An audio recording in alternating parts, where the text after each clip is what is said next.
Boa tarde, senhoras e senhores deputados, senhoras e senhores funcionários, senhoras e senhores jornalistas, senhores agentes da autoridade.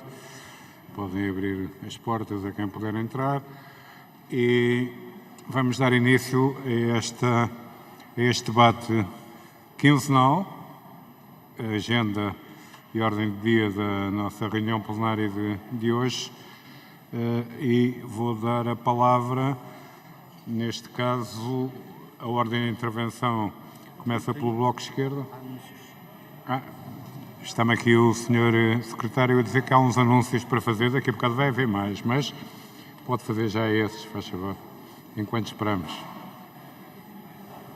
Obrigado, Sr. Presidente.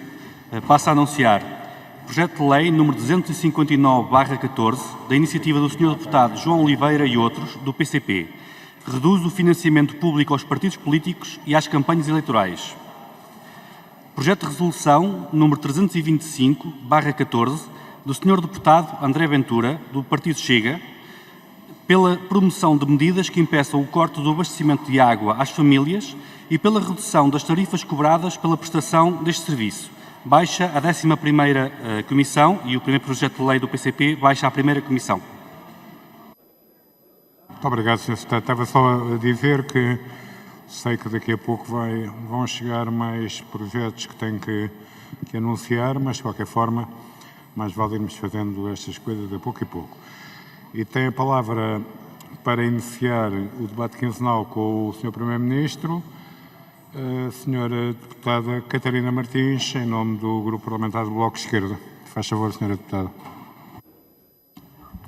Muito obrigada, Sr. Presidente. Sr. Primeiro-Ministro, permita-me que comece por agradecer aos profissionais de saúde e a toda a gente que neste país desempenha funções essenciais e continua a desempenhá-las de forma incansável, com todos os cuidados possíveis. Estamos todos gratos a quem continua a fazer com que o que tem de trabalhar no país possa continuar a funcionar.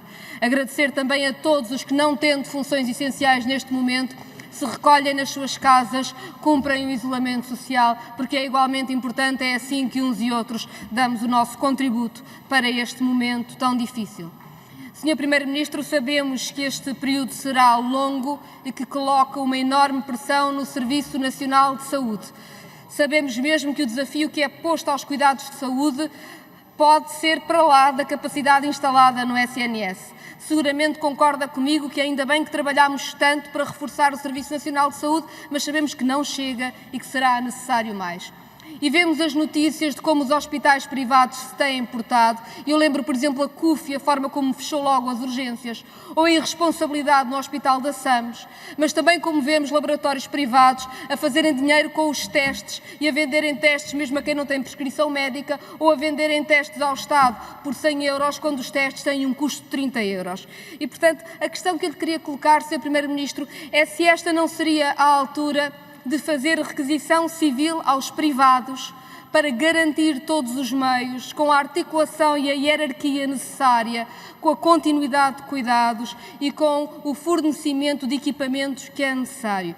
E faço esta pergunta pelo seguinte: sabendo nós que a pressão sobre o Serviço Nacional de Saúde é tanta, sabendo nós que essa requisição é provável, não é melhor fazê-la mais cedo do que mais tarde, porque quando o SNS estiver em ruptura, ou se estiver em ruptura, será muito mais difícil fazer a integração destes serviços? Muito obrigado, Sra. Deputada Catarina Martins. Para responder, tem a palavra o Sr. Primeiro-Ministro António Costa, quem aproveito para cumprimentar, e a todos os membros do Governo que estão aqui. Faz favor. Muito obrigado, Sr. Presidente. Muito obrigado, Sra. Deputada Catarina Martins. Bom, nós temos estado a articular, quer com o setor privado, quer com o setor social, quer com as Forças Armadas, a capacidade de resposta integrada em função daquilo que são os piores cenários de evolução, porque é para esses que nós temos que estar preparados. Portanto, essa articulação tem vindo a ser feita, designadamente não só com a capacidade própria do Serviço Nacional de Saúde. As Forças Armadas têm capacidade para disponibilizar 2.000 camas. Estão neste momento já a decorrer obras para que o Hospital Militar de Doenças Infecto-Contagiosas, estava há muitos anos encerrado na ajuda, possa já na próxima segunda-feira abrir um piso para utilização em caso de necessidade. Temos vindo também a trabalhar com a indústria hoteleira para podermos utilizar hotéis que neste momento estão vazios por falta de clientes, para poder alojar ou pessoas que estão em isolamento, ou pessoas que estão internadas nos hospitais, mas que podem perfeitamente estar internadas fora do hospital, de forma a libertar espaço, e essa articulação tem vindo a ser feita. Até agora não se colocou a necessidade de proceder a nenhuma requisição civil. A articulação tem estado a decorrer de uma forma harmoniosa. Se for necessário recorrer à requisição civil, iremos recorrer à requisição civil. Muito obrigado, Sr. Deputado. Muito obrigado, Sr. Primeiro-Ministro. Continua no uso da palavra a Sra. Deputada Catarina Martins, Bloco de Esquerda. Muito obrigada, Sr. Presidente.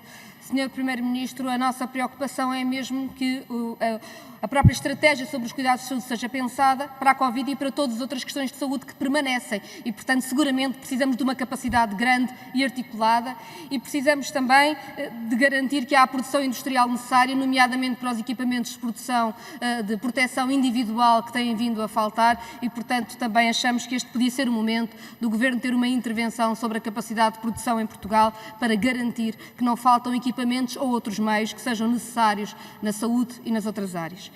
Mas queria perguntar-lhe também, Sr. Primeiro-Ministro, sobre a questão dos despedimentos. A TAP despediu 100 precários e ameaça que outros 700 contratos podem acabar. A FNAC despediu os trabalhadores em período experimental. A Faurécia, a Visteon, a Catering, que faz o catering dos aeroportos e dos aviões, despediram os contratos a prazo e os temporários.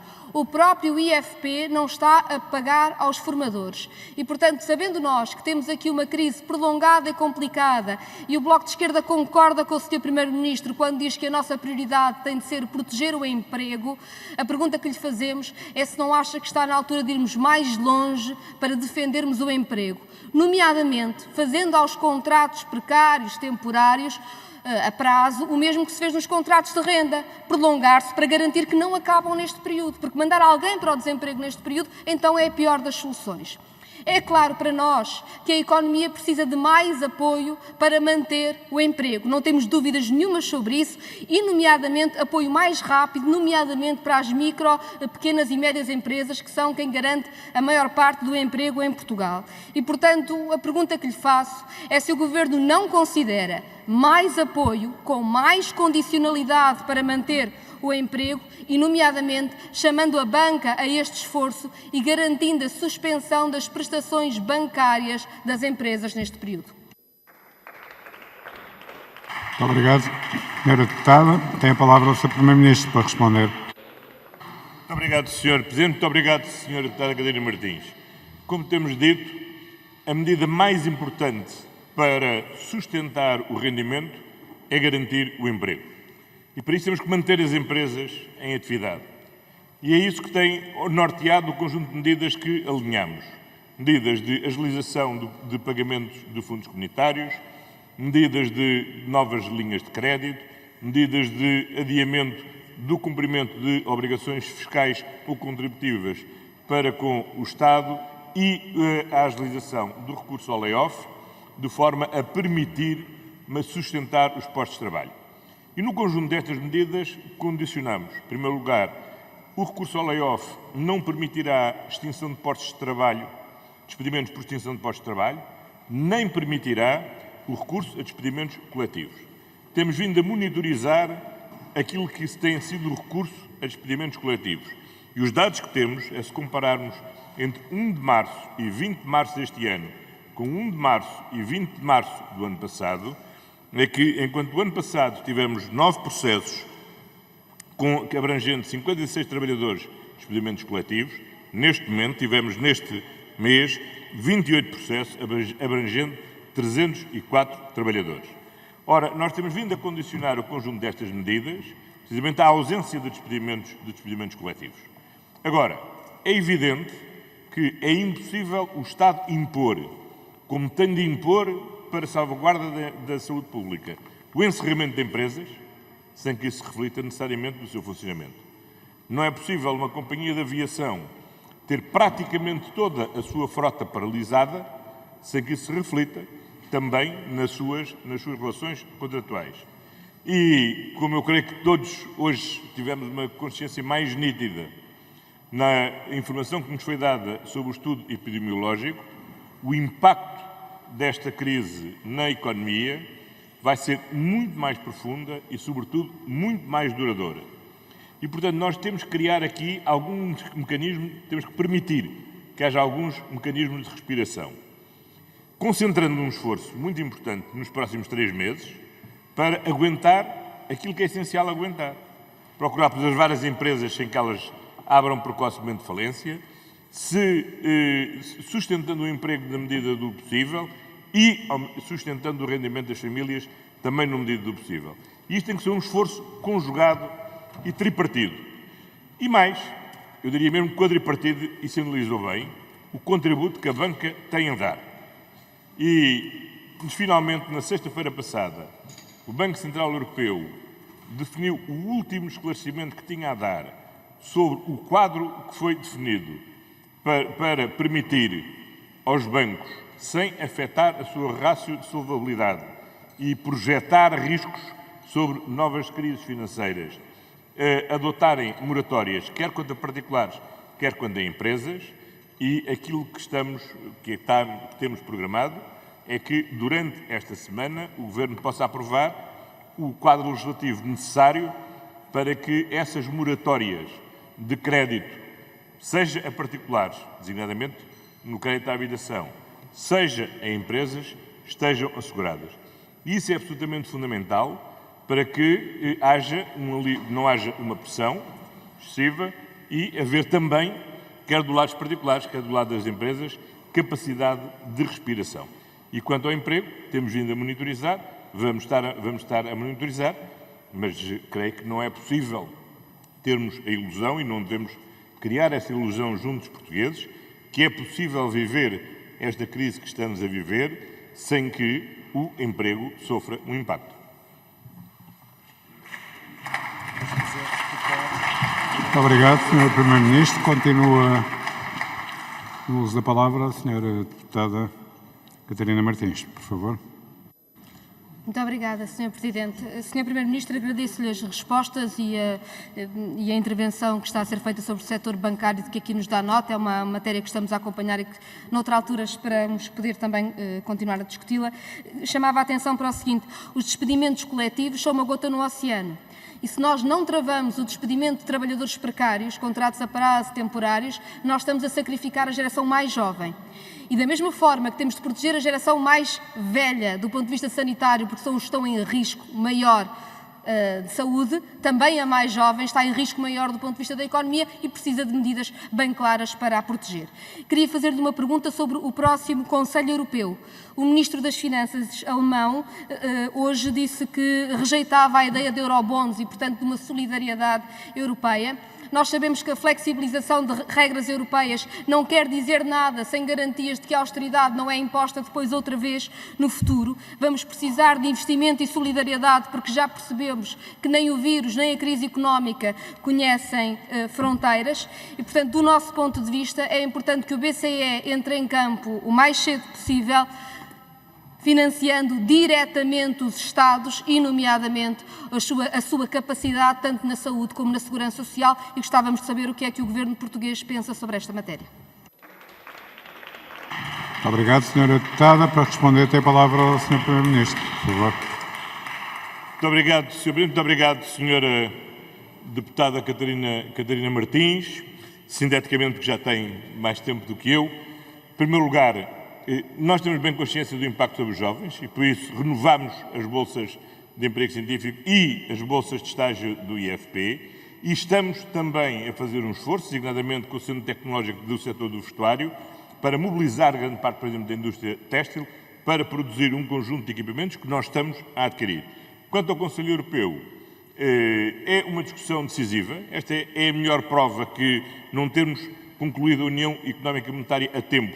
Vamos hoje pagar um preço elevado por isso e que todas as medidas devem ser adotadas, quer linhas de financiamento, quer o lançamento de eurobonds, porque é fundamental financiar o impacto, que é bastante assimétrico, de um choque absolutamente exógeno inesperado e simétrico que todos estamos a sofrer. Muito obrigado, Sr. Deputado.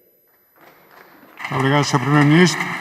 Continua no uso da palavra a Sra. Deputada Catarina Martins, por favor. Muito obrigada, Sr. Presidente. Tentarei ser breve. Se por acaso não gastar o tempo todo, tenho muito gosto em que o Sr. Primeiro-Ministro fique com ele para responder. Nós sabemos que esta crise vai ser longa e há decisões que não podemos tomar agora. Precisamos de dados, ainda hoje de manhã estivemos a discutir isso mesmo. Agora, há decisões que vão ter de ser tomadas já e tem a ver com as férias da Páscoa. O que acontece neste momento é que há um apoio aos pais para acompanharem os filhos, mas que não se prolonga durante as férias da Páscoa. Ora, tendo sido também encerrados os ATLs e não podendo as crianças ficar com os pais, nós vamos precisar de prolongar esta solução para as férias da Páscoa. Senão teremos, julgo eu, um problema de incumprimento das famílias deste isolamento social por manifesta incapacidade de terem soluções.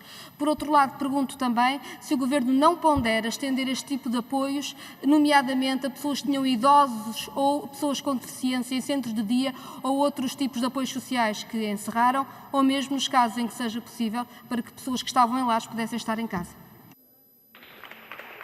Muito obrigado, Sra. Deputada. Para responder, tem a palavra o Sr. Primeiro-Ministro. Sr. Presidente, Sra. Deputada, nós criámos uma medida extraordinária para uma situação que foi inesperada, porque esta situação não era a situação regra.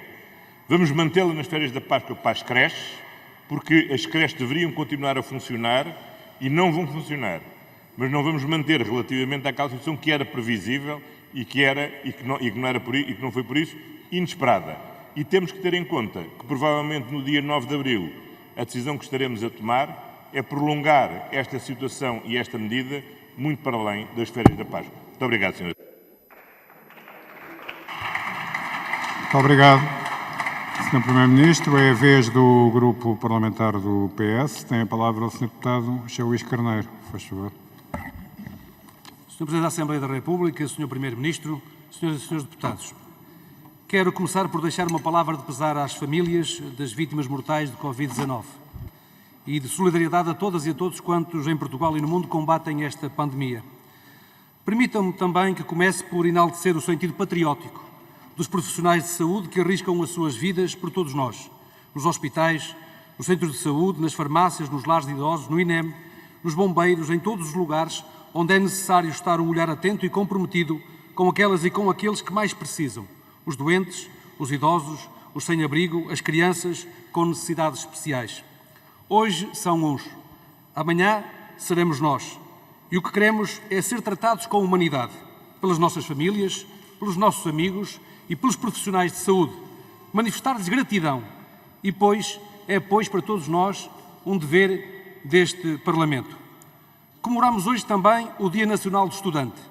É justo nesta hora elogiar os alunos, os professores, as famílias, as escolas e as instituições de ensino superior pelo esforço e sentido de missão que têm permitido remover todos os obstáculos que se ergueram desde que esta crise obrigou à suspensão das atividades letivas. Em todas e em todos, temos a garantia de que um dos pilares da cidadania, da democracia e do desenvolvimento está bem vivo e assegurado no nosso país. A água que bebemos e que nos lava, a eletricidade que nos ilumina e que aquece, os bens com que nos alimentamos, a limpeza e o arranjo das nossas ruas, dos nossos jardins e das nossas praças, os bens com que nos vestimos e nos protegemos, as nossas comunicações, os transportes, a informação, a cultura e o entretenimento que nos mantêm sãos constituem bens que nos chegam, porque há a mão e a inteligência humanas a vencer o medo, o desânimo e o cansaço. Mãos que acreditam no futuro e a quem estamos todos gratos.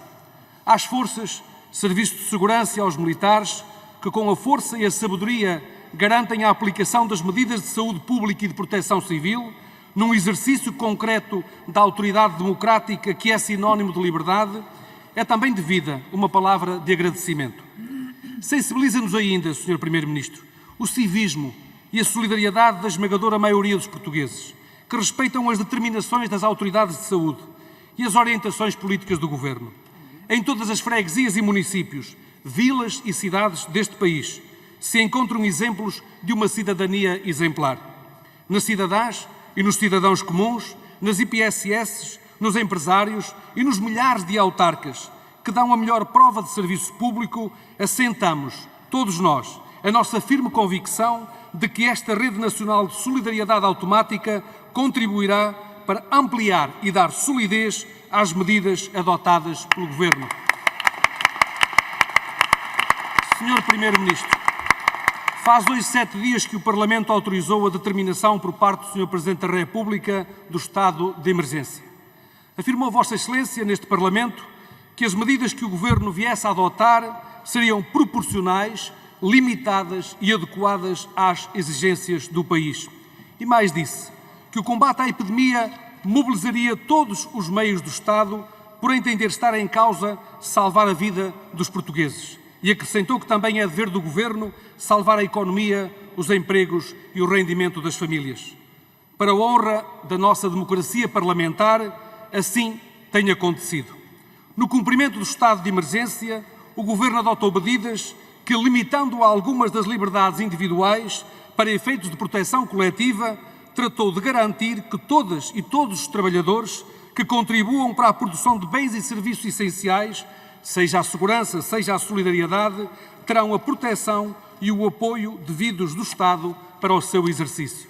Assim acontece com a saúde, com a proteção social, com a administração pública, com os transportes e com as comunicações, com a administração da justiça e com as forças e os serviços de segurança. Na comunicação que fez ao país, Sr. Primeiro-Ministro, disse-nos que se mantinha lugar para o passeio higiênico, a ida com as crianças e com os animais de estimação caminhar ao ar livre, no cumprimento de todas as regras de segurança e de saúde, está claro. Vimos, nas suas palavras, um profundo sentido de humanidade. Assim como o faz ao dizer que lhe custa cruzar-se com as pessoas na rua e vê-las prostrarem os olhos ao chão, certamente com o receio do contágio. Tem razão, Sr. Primeiro-Ministro. Somos um ser eminentemente social. Um pequeno espaço de liberdade, por pequeno que seja, é para o ser humano tão importante como respirar. E as garantias dadas aos trabalhadores do setor privado, em termos de rendimento presente e futuro, são prova desse cuidado com a segurança das famílias no presente e com a sua esperança no futuro. Ontem mesmo pudemos conhecer os custos do layoff, 1.000 milhões de euros por mês, porque, como bem disse, Sr. Primeiro-Ministro, este não é o momento para fazer despedimentos. Num momento como este, tirar o trabalho a alguém é tirar-lhe a dignidade e o horizonte. As empresas, suporte decisivo do emprego, têm agora mais 3.000 milhões de euros. 600 milhões para a restauração e similares. 1.100 milhões para o turismo. 1.300 milhões para a indústria têxtil, vestuário, calçado, indústrias extrativas e da fileira da madeira. E a limitação do spread e das comissões bancárias relativas a essas linhas de crédito, até agora fator de preocupação para os empresários, estão também garantidas, ouvimos ontem nas palavras do Sr. Ministro da Economia e do Sr. Primeiro-Ministro. Acresce ainda outras medidas, como ocorre com o apoio ao setor tão importante do agroalimentar, no acesso à linha de crédito capitalizar, para fazer face às necessidades de fundo de maneio e de tesouraria, na agilização da liquidação de pagamentos do Programa de Desenvolvimento Regional 2020, na constituição de um grupo de acompanhamento do funcionamento da cadeia de distribuição, entre muitas outras medidas. O adiamento do pagamento especial por conta, a moratória para a entrega da declaração de IRC e a flexibilização do pagamento dos impostos para as empresas e trabalhadores independentes mostra bem a preocupação com as micro, pequenas e médias empresas e com os seus trabalhadores. E o mesmo acontece com a segurança social, com as medidas de redução das contribuições para 1/3 nos meses de março, abril e maio, a possibilidade de fracionamento dos pagamentos e o apoio à manutenção dos contratos de trabalho. Poderíamos também lembrar os mais de 4.500 portugueses que, nos pontos mais recônditos do mundo, têm tido o apoio e a proteção consular e diplomática do Estado e do governo português, numa prova inequívoca de que ninguém fica para trás.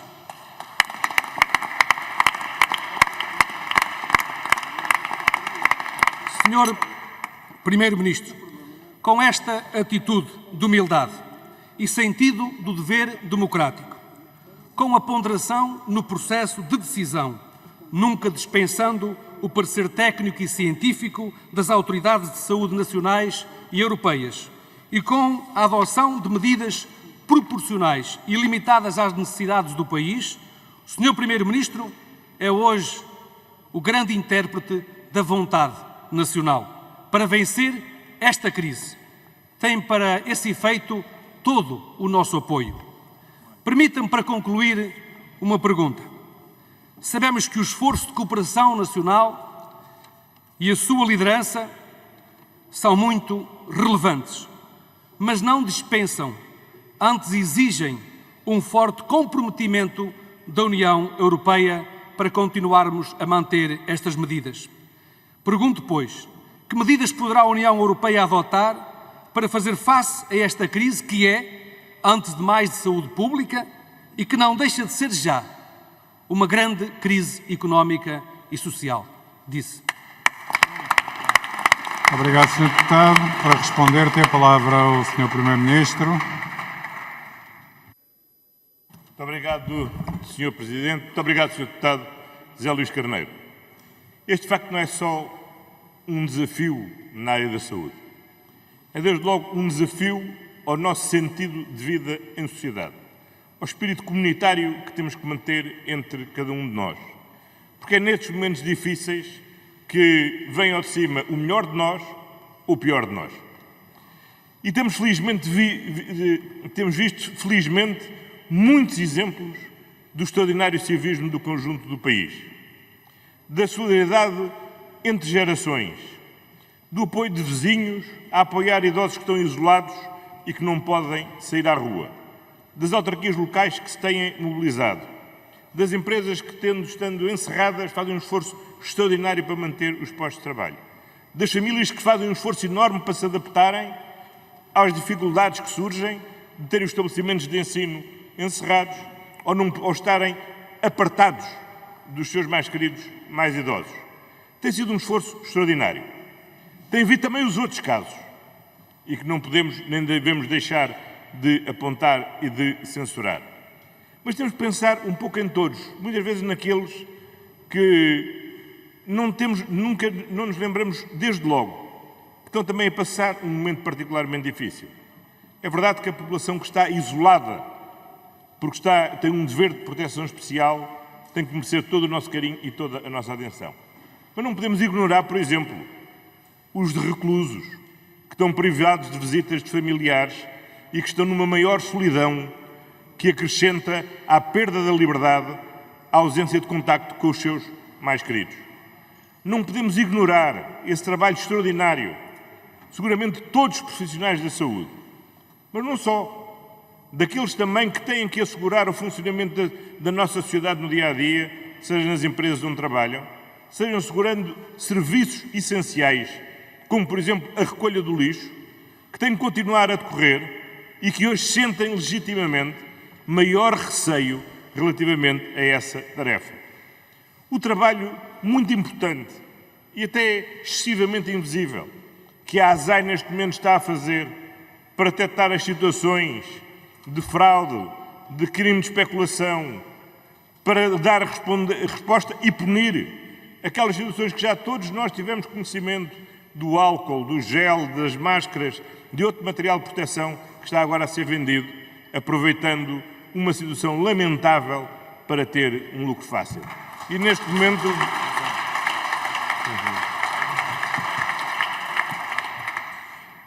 esse trabalho está a ser feito. Os autos estão a ser levantados. Estão neste momento 16 brigadas na rua, dirigindo-se a diferentes agentes económicos para combater essa situação de especulação. É por isso que há um movimento muito generalizado e transversal na sociedade portuguesa. E nós temos que olhar e dar muito respeito pelas famílias.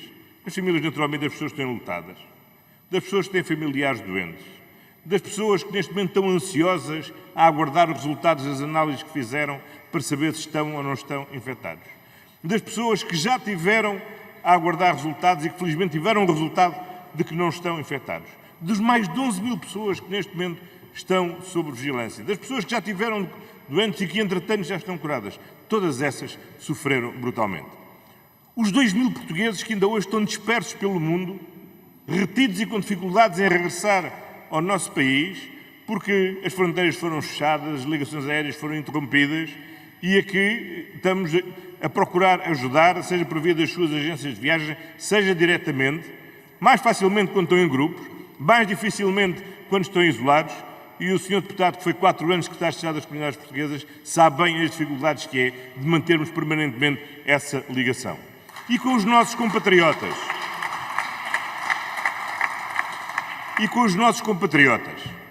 que vivem habitualmente fora de Portugal, que são emigrantes, mas que nunca deixaram de ser portugueses. Aqueles a quem nas horas boas nós sempre dizemos que temos muitas saudades e que agora muitas vezes, quando estão desempregados lá fora ou estando doentes, querem ser tratados no seu país de origem, estamos a ver em muitos sítios a ouvir dizer: não os queremos cá agora, mantenham-se lá fora.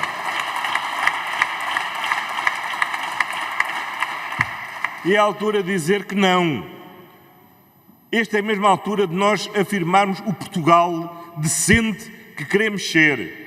E que os portugueses, quando estão lá fora, são totalmente portugueses e, quando regressam, não deixam de ser portugueses e têm direito a regressar e aqui serem tratados, e não os podemos fechar fronteiras a quem quer que seja, a qualquer português que queira regressar a Portugal.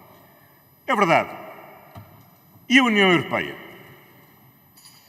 Este é um caso muito exemplar, em que temos um choque que foi exógeno, absolutamente inesperado e que é simétrico para todos os países. Contudo, as consequências são diferentes de país para país. E, portanto, é bem a boa demonstração para aqueles que teorizaram que a União Económica e Monetária já estava suficientemente construída e que bastava todos nós fazermos cada um o seu trabalho para estarmos todos a abrigo de crises assimétricas, para percebermos, com este caso concreto, como de facto é insuficiente o que já foi feito na União Económica e Monetária. Portugal era, e tem sido, e justamente, citado como um grande exemplo de um país que fez uma notável consolidação orçamental. Dentro de dias saberemos o saldo orçamental de 2019, mas com grande probabilidade teremos tido um saldo orçamental positivo. Tivemos uma redução sustentada da nossa dívida pública. Os nossos juros da dívida tiveram uma redução muito acentuada e significativa. E, não obstante, ao primeiro sinal de crise, imediatamente os mercados reagiram da pior forma. Foi muito positiva a reação do Banco Central Europeu, que permitiu controlar esta deriva, este novo risco de crise de dívidas soberanas, com a intervenção que fez a semana passada, depois de uma desajeitadíssima frase da senhora Presidente do BCE na semana anterior. Mas não é suficiente. E não nos podemos andar aqui a enganar uns aos outros. Quando a União Europeia fala de um plano de 37 mil milhões de euros, hoje já sabemos que não se trata de mais 37 mil milhões de euros, mas a possibilidade de reprogramarmos, no nosso caso, aquilo que já são verbas afetas e com projetos destinados no âmbito de Portugal 2020. Significa deixar de fazer o que estava previsto fazer para podermos acorrer a esta situação de emergência. A flexibilidade ajuda na situação de emergência? Sim, mas priva-nos de fazer aquilo que estava planeado fazer. Priva-nos, sobretudo, de ter um músculo económico que a União Europeia tem que ter para, efetivamente, responder a esta crise. E também ao nível europeu, tal como a nível nacional, há 2 momentos. Este momento da emergência e o momento do médio e do longo prazo. No médio e no longo prazo, precisamos seguramente de um grande programa de investimento à escala europeia, que seja, aliás, inteligente e que ajude à transição para a sociedade digital e ajude à transição do paradigma ambiental, todos os grandes desafios que temos pela frente. Podem-se chamar Marshall, von der Leyen, o nome que quiserem. Agora que precisamos desse plano, precisamos desse plano. Mas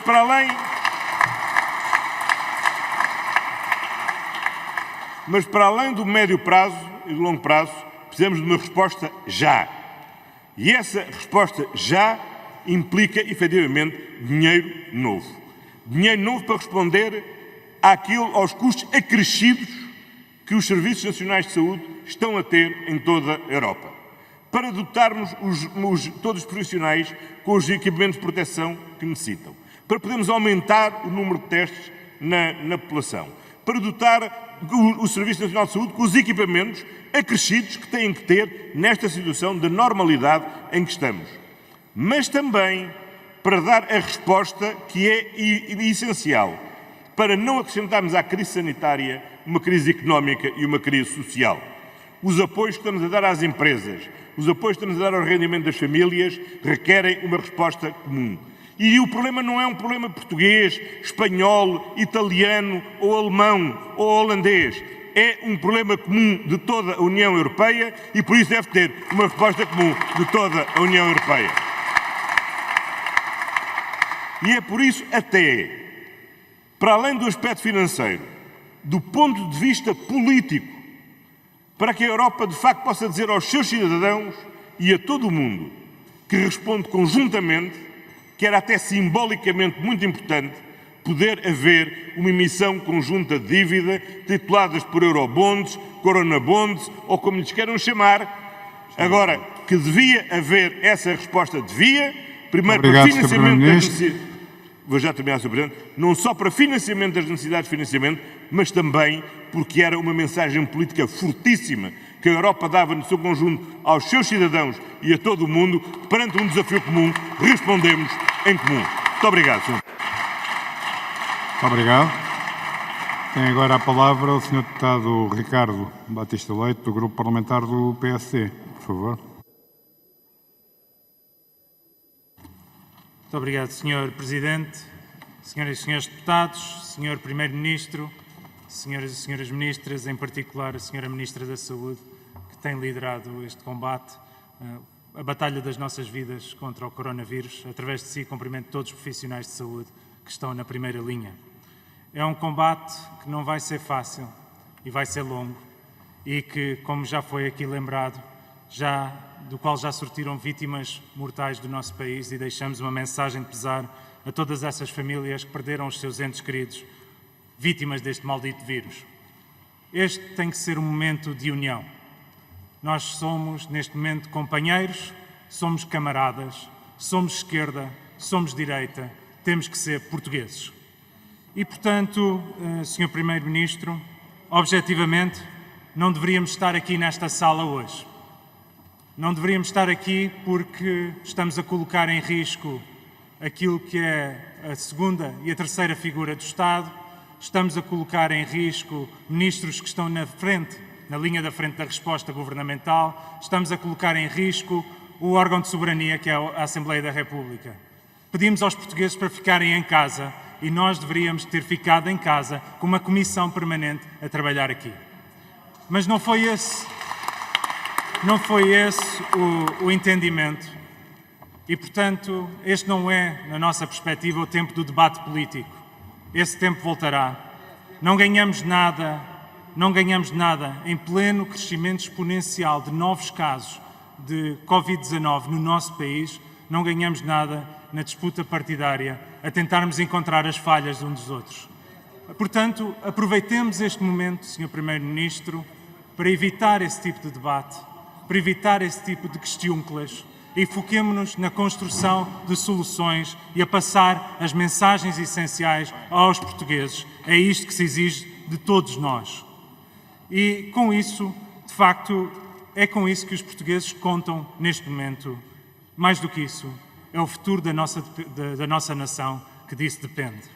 E, portanto, Sr. Primeiro-Ministro, se nós queremos evitar as consequências económicas e sociais que desta crise podem resultar, é determinante garantirmos a resposta atempada e acelerada à crise do coronavírus.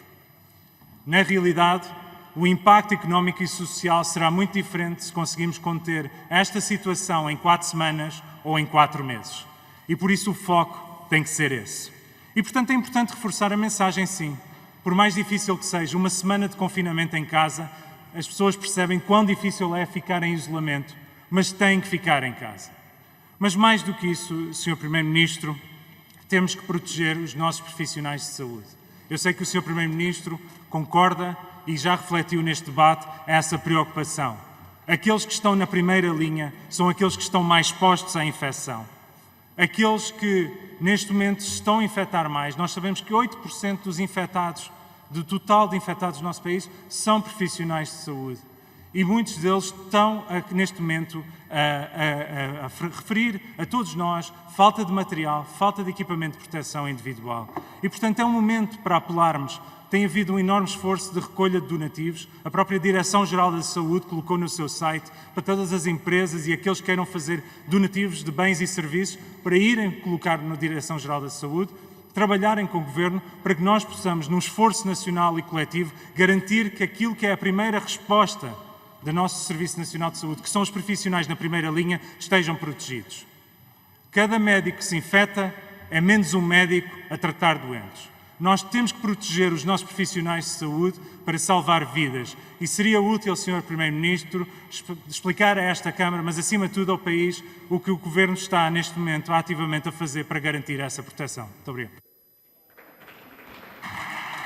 Muito obrigado. Para responder, tem a palavra o Sr. Primeiro-Ministro, faz favor. Muito obrigado, Sr. Presidente. Muito obrigado, Sr. Deputado Ricardo Batista Leite.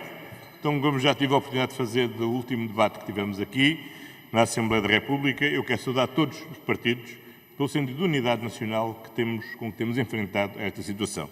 Isso não prescinde, obviamente, das diferenças ideológicas que temos entre nós, do sentido crítico e de fiscalização que a Assembleia da República deve ter relativamente à atuação do Governo e o dever do Governo prestar permanentemente informação à Assembleia da República.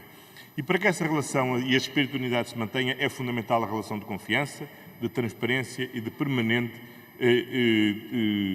abertura de dados relativamente àquilo que é a evolução deste surto pandémico e por isso foi muito importante nós termos estado todos em conjunto no edifício do Infarmed a obter o mesmo nível de informação e esses dados passarem cada vez a serem mais discriminados, como a edição do Boletim de hoje já dá informação discriminada por cada um dos concelhos.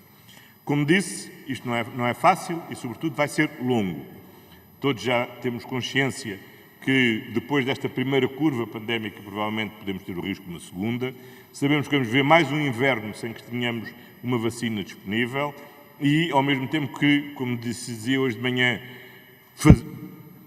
pressionamos a mola para evitar uma contaminação generalizada hoje, estamos simultaneamente a diminuir o universo da população que vai ser naturalmente imunizada.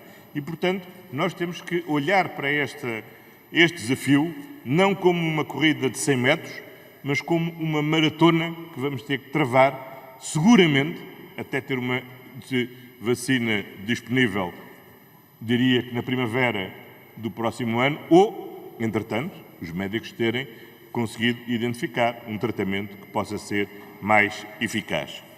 Perante esta situação, há um dever fundamental que temos que ter todos. E sem criar alarmismo, nem uma dramatização, não podemos deixar de insistir diariamente aos portugueses que a primeira condição de travar esta situação é cumprirem as regras de isolamento, de afastamento social e de higiene. O lavar as mãos, o evitar fazer aquele gesto que todos nós naturalmente fazemos de mexer na cara, resistir à tentação de nos cumprimentarmos uns aos outros e temos mesmo que ter uma enorme disciplina. E nesta fase, aqui somos mesmo todos agentes de saúde pública, porque é da disciplina de cada um de nós que depende o sucesso desta primeira fase. Diz e bem, a primeira prioridade que temos que ter é a proteção daqueles que estão na linha da frente do combate, que são os profissionais de saúde. E por isso investir na sua proteção é absolutamente essencial. Permitam-me que eu leia discriminadamente o conjunto de equipamentos que neste momento temos encomendados e que aguardamos que sejam entregues. Temos 380.482 batas. Temos 549.837 fatos de proteção. 6.813.259 luvas esterilizadas. 10.674.459 luvas não esterilizadas. 368.397 máscaras com viseira. 17.145.762 máscaras cirúrgicas. 8.665.775 máscaras FFP2 e FFP3. 743.500 575 protetores de calçado, 1.261.492 toucas. E assim poderia dizer sucessivamente. É de facto um esforço enorme que estamos a fazer, nós, todos os outros países, num mercado que está particularmente rarefeito. E é por isso que, simultaneamente, estamos a encomendar, das formas e com as peripécias mais extraordinárias, a verdade é que também estamos, neste momento, a trabalhar com a indústria nacional para procurar responder a um conjunto destas necessidades. Por exemplo, o CEIA, o Centro de Engenharia e de Inovação Automóvel e Aeronáutica, está neste momento a trabalhar a 100% para permitir criarmos um protótipo de ventilador e a trabalhar com um conjunto de indústrias nacionais para poder começar a testar nas próximas semanas a construção nacional de ventiladores. Há um conjunto de empresas ou instituições universitárias ou laboratórios de investigação que têm vindo a desenvolver protótipos de testes rápidos de forma a podermos massificar esses testes. Um deles vai começar a entrar no final da semana em experimentação no Hospital da Cruz Vermelha. Ainda hoje, creio que é no público, a equipa da professora Maria Manuel Mota dá notícia de estar também avançada na sua capacidade de desenvolvimento de um teste rápido e que vai estar neste momento em diálogo com o Infarmed para poder ser introduzido. E estamos a trabalhar, através do Centro Tecnológico do Vestuário e do têxtil e do vestuário, para precisamente poder apoiar um conjunto de indústrias do setor têxtil, que neste momento estão, aliás, sem atividade nas suas áreas tradicionais, para poderem reorientar a sua produção para para a produção, seja de máscaras, seja de outro equipamento de produção, de proteção individual. E este é um investimento que é absolutamente essencial. E é essencial não só para o curto prazo, mas também, sobretudo, tendo em conta que nós estamos a correr uma maratona e, tal como acontece nas economias de guerra, onde muitas das atividades industriais são, nessa altura, reorientadas para a produção de material bélico, agora temos que reorientar muita da atividade industrial tradicional para a produção destes equipamentos de proteção individual ou equipamentos que são essenciais a gerir para o funcionamento do Serviço Nacional de Saúde e para responder a esta ameaça do coronavírus. E temos também que reforçar o esforço de investigação, e é muito bom que haja pelo menos uma empresa portuguesa que esteja num dos grandes consórcios europeus que está a investigar a nova vacina. Espero que haja outras, que haja mais, e muito brevemente a Direção-Geral de Saúde vai passar a libertar todos os dados anonimizados, de forma a permitir o acesso livre por todas as equipas de investigação nas mais diferentes áreas, com recurso às ferramentas da inteligência artificial, para a investigação biológica ou epidemiológica, podermos escalar a capacidade de investigação e de inovação, porque de facto é preciso remobilizar todos os recursos e os open data nesta matéria são absolutamente essenciais, agora que já há massa crítica e que temos condições para anonimizar, ou seja, tornar anónimos todos os dados que se vão ser disponibilizados para proteger, naturalmente, o direito à proteção de dados individuais de todos os cidadãos e, designadamente, aqueles que são testados e diagnosticados. Muito obrigado, Sr. Deputado. Obrigado. Continua no uso da palavra o Sr. Deputado Ricardo Batista Leite, faz favor. Muito obrigado, Sr. Presidente, e obrigado, Sr. Primeiro-Ministro, pelas respostas. De facto, registamos e consideramos de primordial importância todo o apoio que pudermos dar em garantir que esse material que foi encomendado chegue a quem precisa. Nós estamos aqui. É fundamental que quem está no terreno, nos serviços de urgência, nas unidades de cuidados intensivos, nos centros de saúde, nas corporações de bombeiros, todos aqueles que precisam, de facto, deste material na primeira linha de resposta o recebam. E essa distribuição logística, o levantamento de necessidades, vai ser uma tarefa hercúlea à medida que subirmos o número de novos casos e entrarmos nos milhares de casos, que já estamos, aliás, tendo ultrapassado a barreira dos 2.000 casos no nosso país. Mas há também uma outra questão, Sr. Primeiro-Ministro, que ainda esta manhã também discutimos, que foi o risco, a partir do momento em que o país levantar as medidas restritivas de isolamento social dos portugueses, que dissermos às pessoas que já podem sair de casa, de corrermos o risco de ter uma segunda vaga, um segundo tsunami de novas infecções. Só há basicamente um país que conseguiu, aparentemente, porque o vírus é novo e estamos a aprender todos os dias, travar essa segunda vaga, foi a Coreia do Sul. E fê-lo identificando claramente todos os potenciais infectados, testando todos os potenciais infectados, identificando todos os seus contactos pessoais e testando também esses.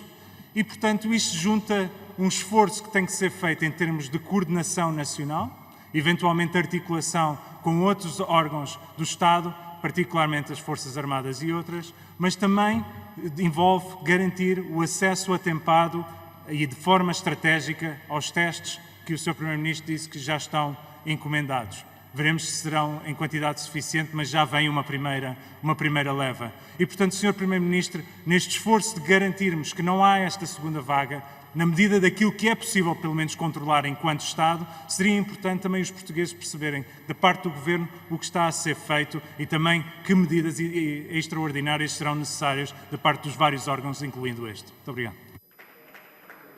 Obrigado. Para responder, tem a palavra o Sr. Primeiro-Ministro, faz favor. Muito obrigado, Sr. Presidente. Muito obrigado, Sr. Deputado Ricardo Batista Leite. A ver, nós desde o princípio temos dito que, sendo uma maratona, as medidas têm que ir sendo adotadas de forma progressiva e gradual. Porque o maior risco é haver a fadiga relativamente às medidas que são adotadas e haver a ilusão que muita gente teve, que se ficássemos 15 dias fechados em casa, o vírus passava. Eu acho que hoje toda a gente já ganhou consciência que não é assim. Aquilo que nós combinamos hoje é que, antes do dia 2 de Abril, quando a Assembleia tiver que reapreciar a extensão ou não do estado de emergência, voltaremos a ter uma sessão com os epidemiologistas com quem tivemos hoje para fazer a avaliação da evolução da situação. Creio que partilhamos ambos do mesmo juízo que hoje podemos fazer. À data de hoje, com os dados que conhecemos hoje, o que podemos prever é que, seguramente, as razões que determinaram a semana passada ter sido decretado o estado de emergência subsistirão no dia 2 de Abril e ele terá de ser prosseguido. Isto é evolutivo, todos os dias estamos a aprender. Hoje o boletim teve notícias melhores do que o boletim de ontem, nada nos garante que o boletim de amanhã não tenha notícias piores que o boletim de hoje, porque as médias não são o resultado de variações dia a dia. E por isso temos que nos manter serenos para, no momento próprio, no final do mês, fazermos essa reavaliação. Como depois, no dia 9 de Abril, teremos que reavaliar o que é que vamos fazer a partir do dia 14, quando terminarem as férias da Páscoa, e como vai decorrer o terceiro período escolar. Obrigado, E Sr. teremos que Primeiro-Ministro. ir prosseguindo essa avaliação a par e passo, de forma a termos, em cada momento, a capacidade de adotar as medidas que são necessárias e ajustadas ao momento que tivermos de adotar, mas com consciência que seguramente vamos ter que adotar muitas medidas ao longo dos próximos meses. Muito obrigado, Sr. Deputado. Tem ainda a palavra o Sr. Deputado Ricardo Batista Leite, por favor. Muito obrigado, Sr. Presidente, e procurarei não gastar o tempo todo para ceder alguns segundos para o Sr. Primeiro-Ministro para poder responder rapidamente e para terminar este debate do nosso lado. Na questão dos ventiladores, já foi dito várias vezes, é uma questão de vida ou de morte, o seu acesso. Seria importante também percebermos qual é o ponto de situação sobre a sua aquisição e dos recursos humanos que nós sabemos que são necessários. Há muitos internos, médicos internos, neste momento, estavam a ter formação de cuidados intensivos, estão a ser desviados para outros serviços, vão ser críticos para essa resposta, ou eventualmente a importação de recursos humanos, como outros países estão a fazer, trazendo profissionais de outros países. É também importante nós compreendermos o que é que está a ser feito em termos de Serviço Nacional de Saúde em relação a todos os outros doentes que não são doentes infectados pelo coronavírus. Porque há um Serviço Nacional de Saúde que tem que continuar a responder e nós temos de garantir essa capacidade de resposta. Ainda há a questão da Saúde 24, que neste momento está, de facto, objetivamente, e como o Sr. Primeiro-Ministro também já reconheceu, com dificuldades porque ultrapassou largamente a sua utilização passada. Se nós podemos ter, da parte do Governo, capacidade de aumentar essa resposta, de modo a garantir a proteção daqueles que que procuram a linha Saúde 24, não sendo de facto doentes respiratórios potenciais infectados do Covid-19 e aqueles que objetivamente podem estar infectados. E uma última pergunta, Sr. Primeiro-Ministro, mais uma vez, pode ser a diferença entre a vida e a morte. Nós sabemos que não há vacina e é importante que os portugueses percebam, enquanto não tivermos vacina, muito dificilmente voltaremos a ter a normalidade que um tempo vivemos. E até esse momento, a única coisa que nos restará será, eventualmente, um tratamento eficaz, para poder evitar uma elevada mortalidade como aquela que hoje temos. Existem já tratamentos, com antimaláricos e outros, que aparentemente parecem ter resultados satisfatórios e que podem ser uma ajuda nessa situação de vida ou de morte. Alguns países, como França, já encomendaram esses produtos farmacêuticos. Pergunto se o Governo já se está a prevenir também nesse sentido. Muito obrigado. Obrigado. Tem a palavra, se quiser responder, o Sr. Primeiro-Ministro, pelos 16 segundos, faz favor. Muito obrigado, Sr. Presidente. Muito obrigado, Sr. Deputado. Primeiro, estamos neste momento a programar a reorientação de intensistas de outras áreas para esta área, especificamente do Covid-19. Segundo lugar, como sabe, a partir das 0 horas do dia 26, vamos passar progressivamente a fazer a separação Covid e o resto do Serviço Nacional de Saúde, de forma a assegurar o tratamento adequado à generalidade dos portugueses, que continua a ter a generalidade das outras doenças, que não o Covid-19, e estamos a considerar uma ideia, aliás, que colocou ainda hoje de manhã, relativamente à linha Saúde 24, poder haver também aqui alguma segmentação quanto aos atendimentos. Muito obrigado. Muito obrigado, Sr. Primeiro-Ministro. Sr. Deputado Ricardo Batista Leite, agora que acabou o período de interrogação ao Sr. Primeiro-Ministro, como fui diretamente posto em causa pela sua intervenção, devo-lhe dizer que a este plenário e todos os outros que existiram e aqueles que vão existir foram decididos em conferência de líderes por uma ampla maioria de deputados representativos dos partidos presentes. E que nós temos que dar o exemplo pela prevenção e pelo trabalho, porque não podemos esquecer que há milhões de trabalhadores que estão todos os dias a sacrificar-se para que eu, o senhor, as nossas famílias possam comer, possam ter uma vida minimamente normal em termos de saúde e de segurança. E, portanto, não queria deixar de lhe dizer isso. Muito obrigado, Sr. Deputado. Não sei qual é a figura regimental que quer exercer, se é a defesa da honra. Eu é que procedi à defesa da minha honra. Mas faz favor, Sr. Deputado. Sr. Presidente, visou-me diretamente, creio que permitirá faz favor, a interpelação. Terá que ouvir depois a minha resposta. Apenas para dizer, Sr. Presidente, que o PSD propôs que o Parlamento continuasse a funcionar com uma comissão permanente. O trabalho continuaria e apenas evitaríamos colocar todos em risco. Neste caso, o Sr. Presidente e a maioria estão errados. Sr. Deputado, uma das coisas que nós resolvemos ontem foi que os grupos parlamentares deveriam ter 1/5 dos deputados na sala. Sabe quantos deputados é que o PSD devia ter neste momento na sala? 18. Sabe quantos deputados tem? 36. Lamento, mas isso não é responsabilidade do Presidente, é responsabilidade da vossa bancada. Sr. Deputado Rui Rio, faz favor. Sr. Presidente, devo-lhe dizer que concordo inteiramente com aquilo que o Sr. Deputado Batista Leite referiu. Mas também concordo com aquilo que o Sr. Presidente agora disse, porque o PSD disse que tinha 16 e tem aqui um conjunto dos seus deputados que aqui não deviam estar e estão. E eu vou ser o primeiro a sair para dar o exemplo àqueles que aqui estão e não deviam estar. Muito bem, muito obrigado. Tem a palavra o Sr. Deputado Jerónimo Sousa, do Grupo Parlamentar do PCP. Faz favor. Muito obrigado, Sr. Presidente. Sr. Primeiro-Ministro, permita-me que comece por saudar, neste momento difícil que tende a prolongar-se, os profissionais de saúde que estão na linha da frente deste combate ao surto epidémico, uma saudação extensiva aos profissionais da Proteção Civil, bem como às forças de segurança e a todos aqueles que garantem com o seu trabalho o funcionamento do país e os bens essenciais à vida das populações. O surto epidémico continua a colocar como primeira prioridade a proteção dos profissionais e a adoção de medidas de prevenção e de alargamento da capacidade de resposta do SNS, visando o combate ao seu alastramento e à resposta clínica. Não se esqueça, Sr. Primeiro-Ministro, o número de camas disponíveis tem de estar preparadas, tendo em conta a evolução da situação.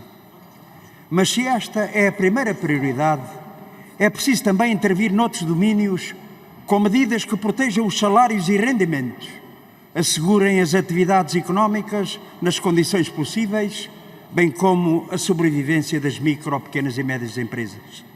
São já muitas as situações em que o surto epidémico se confirma como pretexto para despedimentos, cortes de salários e remunerações, ataques aos direitos dos trabalhadores e as mais diversas arbitrariedades.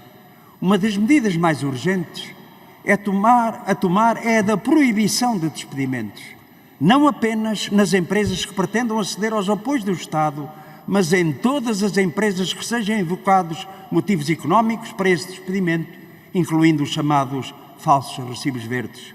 A par disso, é necessário garantir condições de rápida intervenção da ACT para pôr fim aos abusos, designadamente a imposição do gozo antecipado de férias, alterações unilaterais de horários, cortes de prémios, subsídios, incluindo subsídios de refeição ou a recusa de exercício de direitos parentais. Nada disto é admissível e tem de haver uma intervenção rápida.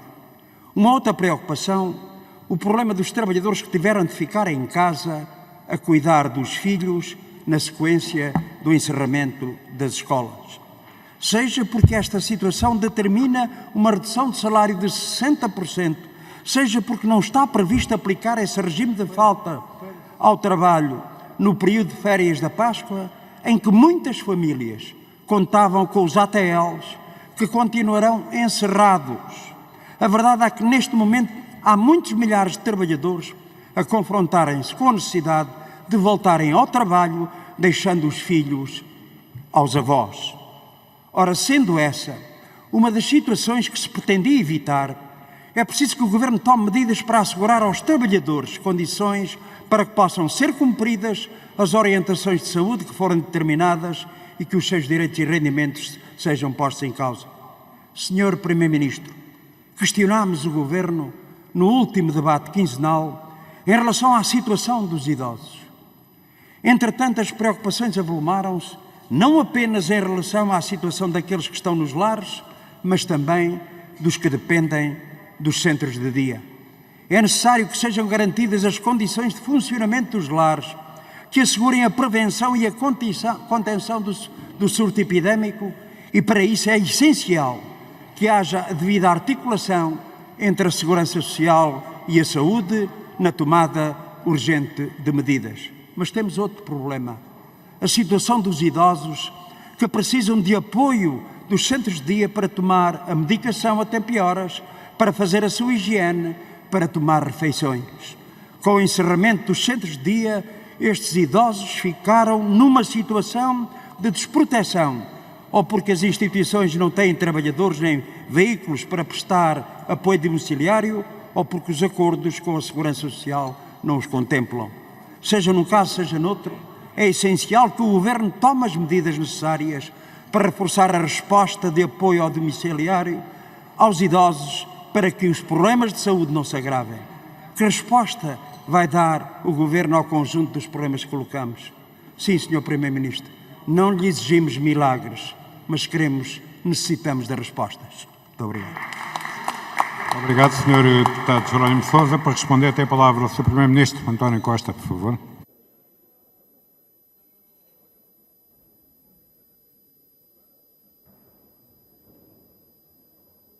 Muito obrigado, Sr. Presidente. Muito obrigado, Sr. Deputado Jerónimo de Sousa. Em primeiro lugar, os idosos. Os idosos estão identificados como sendo o grupo de maior risco.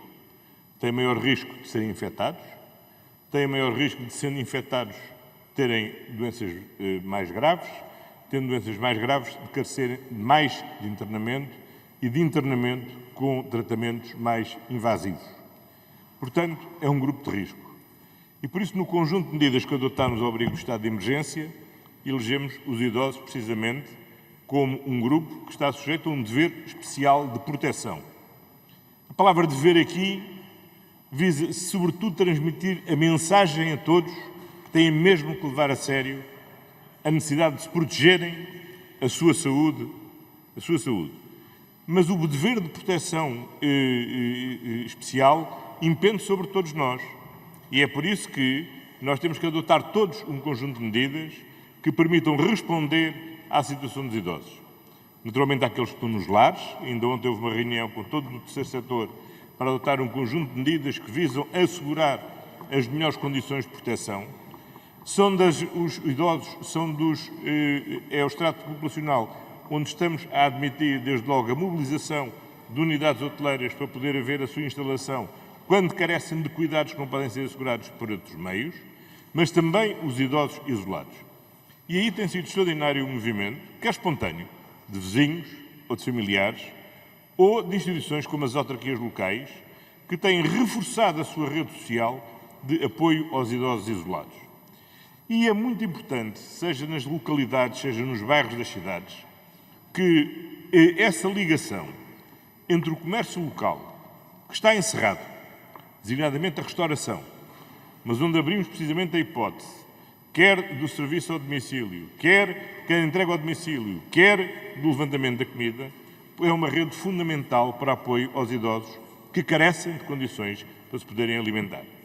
É também um trabalho que temos vindo a fazer com as farmácias, porque essa rede é essencial manter-se de proximidade e de garantia dessa ligação com os idosos.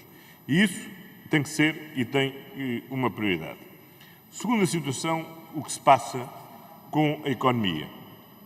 Não é possível decretarmos o encerramento de grande parte das atividades produtivas, de determinarmos o isolamento das pessoas, sem que isso tenha um elevado custo para a economia. Não sabemos, nenhum de nós sabe, quanto tempo durará esta crise.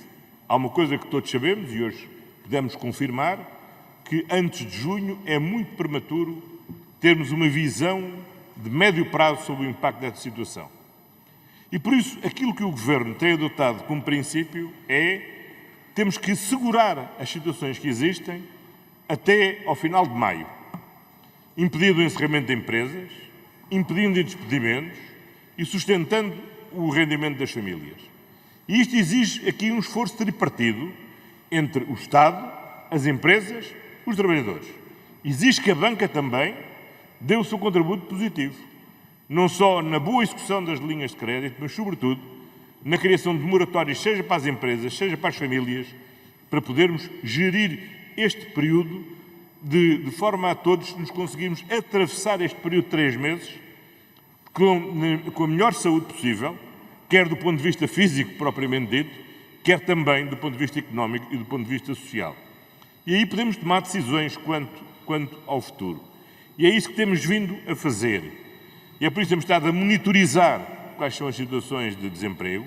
Temos imposto restrições à concessão de apoio a quem promova os desempregos e, especificamente, ativamos o layoff com uma condicionante de proibição de recurso ao despedimento coletivo ou à extinção de postos de trabalho por situação de crise económica.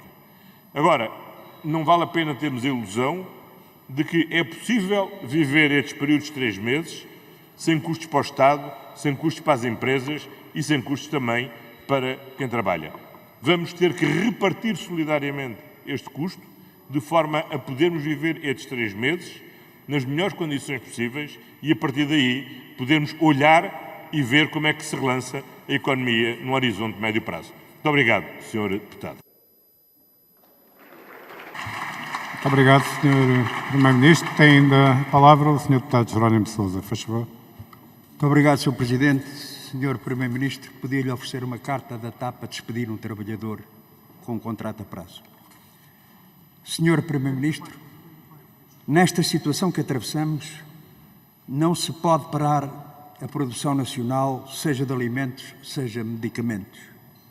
Tal como é preciso impedir o corte de fornecimentos de outros serviços essenciais, designadamente água, eletricidade, gás e comunicações. É preciso também estar atento à evolução dos preços desses serviços, utilizando mecanismos de regulação ou fixação de preços e combatendo a especulação. Não é admissível que a situação de crise que atravessamos seja pretexto para que os grupos económicos que operam naqueles setores de serviços essenciais decidam como entendam sobre os preços que praticam. O Sr. Primeiro-Ministro gosta de dizer que estamos todos juntos. Estes que decidem não estão juntos connosco, de certeza.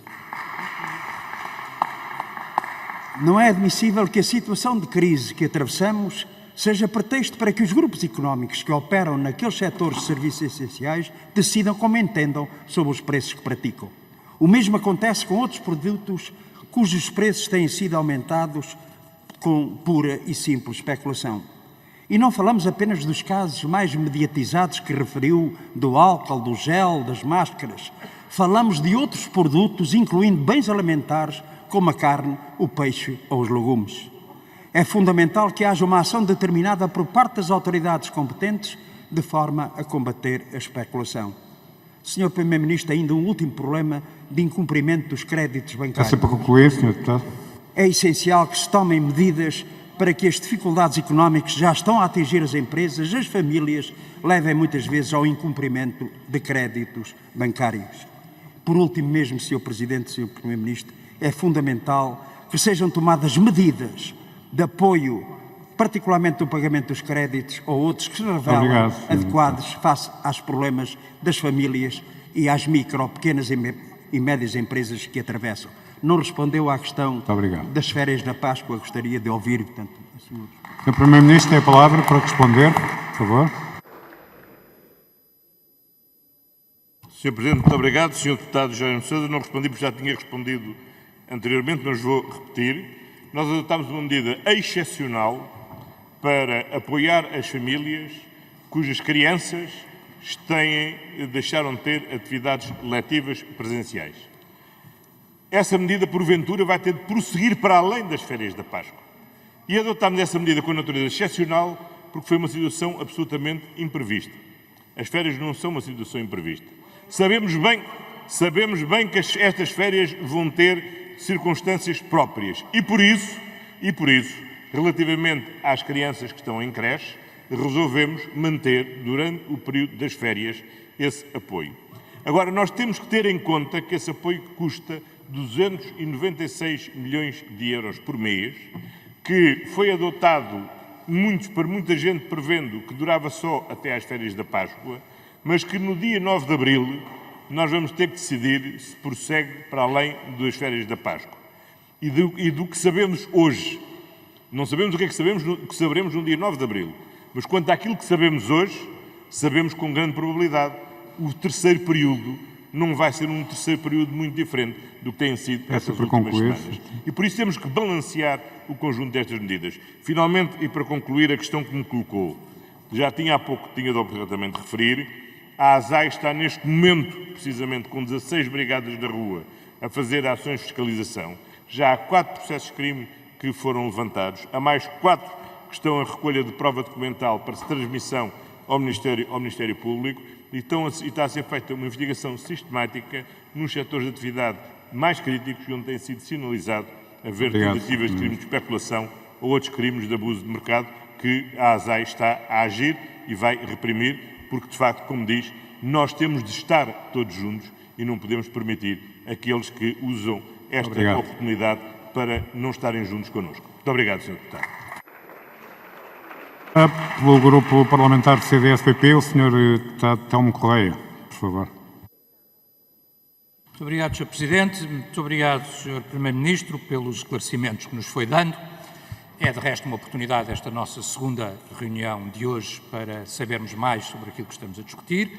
Dizer que também o CDS, e para que fique claro, preferia outro modelo para esta reunião, mas acatámos democraticamente a decisão da Conferência de Líderes. Dizer-lhe, Sr. Primeiro-Ministro, o seguinte. O Sr. Primeiro-Ministro tem falado sempre em gradualismo e em progressividade das medidas. Talvez aí tenha estado alguma discordância inicial que tivemos. O CDS defendeu medidas mais drásticas numa fase inicial. O que é certo, Sr. Primeiro-Ministro, e vimos isso hoje de manhã, é que as medidas que foram sendo tomadas e que mereceram o nosso apoio se foram corretas, não é? Designadamente o fecho das escolas. Vimos hoje que o fecho das escolas pode ter ajudado a nossa curva a melhorar e o estado de emergência também, e isso foi positivo e registamos como positivo, como é evidente. Diz o Sr. Primeiro-Ministro que, e pergunto-lhe para que seja muito claro neste ponto, que a questão dos testes e a generalização dos testes será um instrumento importante, é o que eu deduzo daquilo que nos disse, não é? Quando teremos essa generalização, e essa generalização significará quantos testes por dia, quantas pessoas poderão ser testadas no auge dessa generalização dos testes. Em segundo lugar, perguntar ao Sr. Primeiro-Ministro se os equipamentos de que falou serão seguramente necessários, mas o Sr. Primeiro-Ministro ontem, numa entrevista, deu-nos uma garantia que eu aceito como boa e que tomo como muito importante, que é de que o nosso Serviço Nacional de Saúde não entrará em colapso, que garantiremos que ele funcionará. Isso é feito, Sr. Primeiro-Ministro, com base nos equipamentos que já encomendou, ou será necessário ainda encomendar mais ou procurar mais para que isso seja possível? Com uma nota, e permita-me aqui, Sr. Primeiro-Ministro, que lhe diga, eu aceito, obviamente, como boa a sua garantia, já não sei se estou completamente de acordo, ou não estarei completamente de acordo, com a sua afirmação de que até agora não faltou nada, porque não é o que temos visto, não é o que nos chega todos os dias. Sr. Primeiro-Ministro, a ideia que nós temos é que aos profissionais de primeira linha, aos médicos, aos enfermeiros, bom, digo eu, pelo que vejo, tem faltado muita coisa, e designadamente equipamento de proteção. Se não vai faltar daqui para a frente, ainda bem, mas temos a ideia que até agora muita coisa tem faltado, Sr. Primeiro-Ministro, e questiono também sobre isso, como é evidente. Muito obrigado, Sr. Deputado. Para responder, tem a palavra o Sr. Primeiro-Ministro. Muito obrigado, Sr. Presidente. Muito obrigado, Sr. Deputado Telmo Correia. Eu insisto que a progressividade e a gradualidade impõe-se, quer do ponto de vista do Estado de Direito Democrático, quer impõe-se também na gestão de longo prazo que temos que ter desta relação.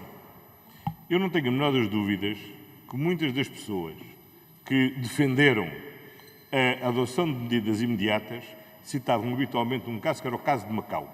Temos de fazer como Macau. Fechamos todos 15 dias e ao fim de 15 dias reabrimos e está tudo bem. Ora, todos sabemos hoje que não é assim. Que estas medidas têm que ser sustentadas no tempo e sustentáveis no tempo. Só passou uma semana desde que as escolas foram encerradas. E nós temos que ir medindo a par e passo como é que a mola aguenta a pressão de termos isto tudo fechado. Porque não é só do ponto de vista financeiro do Estado, não é só do ponto de vista das empresas, não é só do ponto de vista do rendimento das famílias, é do ponto de vista também de outras dimensões da saúde, designadamente da saúde mental, que é essencial que o país mantenha no seu conjunto, e designadamente aqueles que vão estar sujeitos a uma prolongada situação de isolamento. E, portanto, nós temos que gerir estas medidas com gradualidade. Sobretudo porque não sabemos se vamos ter uma segunda vaga. Nós não sabemos como é que vai ser o próximo inverno e temos que manter quer capacidade de ação, quer também disponibilidade de atenção por parte das pessoas. Porque senão corremos o risco de viver na realidade a situação do Pedro e do Lobo. E aquilo que nós temos que ter é as pessoas que estão hoje conscientes da emergência da situação têm que permanecer conscientes da emergência da situação daqui a um mês ou, porventura, conscientes da emergência da situação durante o próximo inverno. E é por isso que o gradualismo e a progressividade é muito importante para que todos mantenhamos a mesma determinação e a mesma firmeza ao longo de todo o período, que vai ser longo, que temos que enfrentar. Eu não digo que não tenha faltado aqui e ali algum bem, o que eu digo é que não faltou ainda nada de essencial para enfrentar e tratar os diferentes doentes. Já tive a oportunidade de dizer, há pouco, em resposta ao Sr. Deputado Ricardo Batista Leite, a extensa lista de material que está encomendado, e estamos a encomendar é porque julgamos que necessitamos dele. Estamos neste momento a fazer um enorme esforço de aquisição dos ventiladores. Estamos relativamente aos testes. Hoje teve a oportunidade de ouvir de manhã qual é a opinião técnica sobre como é que deve ir sendo graduada essa intervenção. E ninguém defendeu, não conheço não creio que haja qualquer opinião na comunidade científica de que deve haver o teste generalizado no sentido de que todos os elementos da população devam ser sujeitos a teste. O que foi dito foi outra coisa e é isso que nos estamos a preparar para fazer. Desde logo daqueles que têm que intervir na primeira linha, em segundo lugar, aqueles que são população de particular risco e assim sucessivamente, de forma a utilizar esse recurso com conta, peso e medida em função da sua utilidade efetiva para a contenção desta epidemia. Pergunta-se se vamos encomendar mais. Nós estamos compradores. Há um concurso aberto ao nível da União Europeia, nós inscrevemos para adquirir 500. Compramos já 535 na China e aguardamos que eles cheguem. Mas também lhe digo, todos os dias temos desagradáveis surpresas sobre o que é que vai acontecendo em matéria de fornecimentos e do tempo e do prazo de entrega e das condições de pagamento. O que eu lhe posso dizer é o seguinte: na noite de domingo para segunda-feira, na madrugada de segunda-feira, às 2 da manhã, hora de Lisboa, o Estado português pagou 10 milhões de dólares pela aquisição de 500 ventiladores. E o prazo de entrega, desde então para cá, tem vindo a evoluir bastante. E isso acontece porque, neste momento, ao contrário do que possa pensar, não é só Portugal que procura ventiladores, batas, máscaras. Infelizmente, anda todo o mundo a comprar. E naquele dia, ou pagávamos a pronto, ou perdíamos para um outro país aquela encomenda, porque o que estava anteriormente contratado, que era uma mera garantia, se revelou insuficiente naquele dia e o problema teve que ser resolvido naquele dia. Por isso, nós estamos disponíveis para continuar a contratar e, felizmente, quero-lhe aqui aproveitar para agradecer a enorme disponibilidade das plataformas, das empresas portuguesas e dos grupos económicos portugueses que atuam na China para colaborar com o Estado português na mobilização de recursos para a aquisição do material que estamos a necessitar, visto, como sabe, hoje na produção, na distribuição mundial da produção, muito do material que carecemos é produzido precisamente da República Popular da China. Muito obrigado, Sr. Deputado. Obrigado. Continua no uso da palavra o Sr. Deputado Telmo Correia, por favor. Muito obrigado, Sr. Presidente. Sr. Primeiro-Ministro, por isso dizia que, desse ponto de vista, da nossa opinião, quanto mais cedo, melhor. Mas mudando de tema, ou melhor, dentro do mesmo tema, mas outro assunto, a questão da proteção social. Sr. Primeiro-Ministro, desse ponto de vista, hoje, dia 24 de março, as IPSS, que estão a ter um papel tão importante nesta matéria, ainda não sabem qual é que vai ser o aumento com participação para 2020. Pergunto-lhe, por isso, se o Sr. Primeiro-Ministro e o Governo estão disponíveis ou não para fazer refletir o aumento do salário mínimo, ao qual demos a nossa concordância, naquilo que será a comparticipação para as instituições do setor social. E, por outro lado, saber se o Governo está em condições de apoiar aqueles que estão também numa primeira linha, por exemplo, a cuidar de idosos, em matéria de material de proteção indispensável, porque, Sr. Primeiro-Ministro, não há pessoas aí desse ponto de vista do público, do privado ou do social. São idosos e todos precisarão igualmente de ajuda. E que ajuda pode o Governo e o Estado dar? Obrigado, Sr. Deputado. O Sr. Primeiro-Ministro já não tem tempo para responder. De qualquer forma, se alguma bancada quiser ceder tempo, o Sr. Deputado Telmo Correia. Sr. Presidente, eu ceder tempo tenho uma dificuldade, porque eu queria ainda deixar uma questão ao Sr. Primeiro-Ministro e, portanto, o Sr. Primeiro-Ministro pode tentar responder a seguir. Perguntei, não... Eu gastarei o resto do meu tempo. Não insinuei. Eu gastarei o resto do meu tempo, o Sr. Primeiro-Ministro responderá seguramente, Sr. se tiver ocasião. E a outra questão que eu queria colocar ainda é, e foi pouco falada hoje no debate, e, portanto, tentando ser útil, a questão da economia e das medidas económicas que o Governo tomou. O CDS apoiou todas as medidas económicas que foram tomadas, não temos dúvidas sobre isso, mas achamos que algumas podem ser claramente insuficientes. E eu dou-lhe um ou outro exemplo, Sr. Primeiro-Ministro. Em primeiro lugar, o layoff. O layoff simplificado, se calhar, precisa ainda de simplificação. E já teve 2 simplificações depois de ter sido apresentado. Porque realmente 40% a 2 meses não é sustentável. Quando as empresas finalmente estiverem em condições, já não há empresas e é das empresas que depende o emprego, sobretudo. E por isso pergunto-lhe, Sr. Primeiro-Ministro, se não teremos que avançar para uma solução tipo 20% no mês de março, porque o impacto foi sobretudo no mês de março. Estou a perguntar e a deixar uma sugestão ao mesmo tempo. E se, no caso das empresas que foram obrigadas a fechar e que não tiveram opção se não fechar, se não acham, Sr. Primeiro-Ministro, que nesse caso a participação do Estado deveria ser ainda maior, porque, enfim, o Estado tem uma responsabilidade de 70% em relação a 2/3, mas naquelas que foram obrigadas a fechar, não sei se não deveria ser ainda maior essa comparticipação.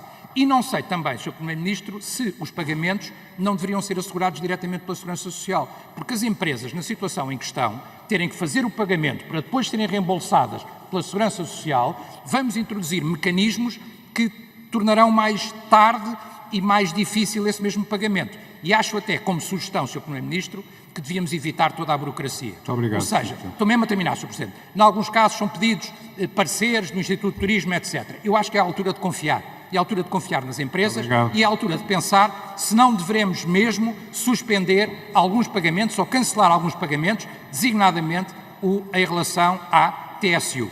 Se não devia ser, pura e simplesmente, durante este período, algum tipo de pagamentos e de comparticipações ser, pura e simplesmente, abolida durante este período.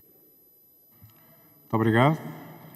O Sr. Primeiro-Ministro não tem tempo para responder, mas estas questões são muito importantes e certamente aproveitará para responder no decorrer de outras intervenções que vai fazer daqui até ao fim.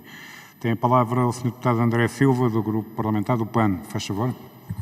Boa tarde, Sr. Presidente. Sr. Primeiro-Ministro, permita-me que neste momento possa fazer um agradecimento a todos os profissionais de saúde neste contexto, todos aqueles que se encontram a assegurar o fornecimento de bens e serviços essenciais ao funcionamento do país, a todos os funcionários consulares que se têm esforçado para auxiliar os nossos compatriotas no exterior e a todos aqueles que estão em casa a cumprir isolamento social, medida tão importante para a preservação da saúde de todos nós. Sr. Primeiro-Ministro, no combate a este inimigo silencioso, a comunidade científica é unânime na necessidade de implementarmos políticas preventivas. Porque há contágio antes de existirem sintomas, é fundamental testar, testar e testar.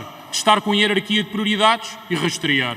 É desta forma que a Coreia do Sul e a Alemanha estão a superar o agressor e a poupar a população à devastação.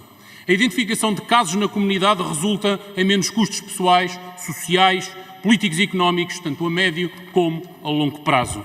Temos que ser mais rápidos que o vírus e não podemos testar só quem tem sintomas. Temos que testar todos os que estiveram em contacto com quem teve sintomas. Temos que testar quem está na linha da frente. Temos que testar os que não podem ficar em casa e asseguram as necessidades e serviços essenciais para as pessoas. Temos que testar os profissionais de saúde, os elementos das forças de segurança, bombeiros, guardas profissionais, aqueles que trabalham em lares de idosos, os cuidadores, os que conduzem autocarros e comboios, os que todos os dias distribuem e vendem comida. Temos que testar todos aqueles que estão socialmente mais expostos. Temos que ter a garantia de que quem está em contacto com as pessoas não se encontra infectado. E se estiver, temos que identificar toda a cadeia de transmissão.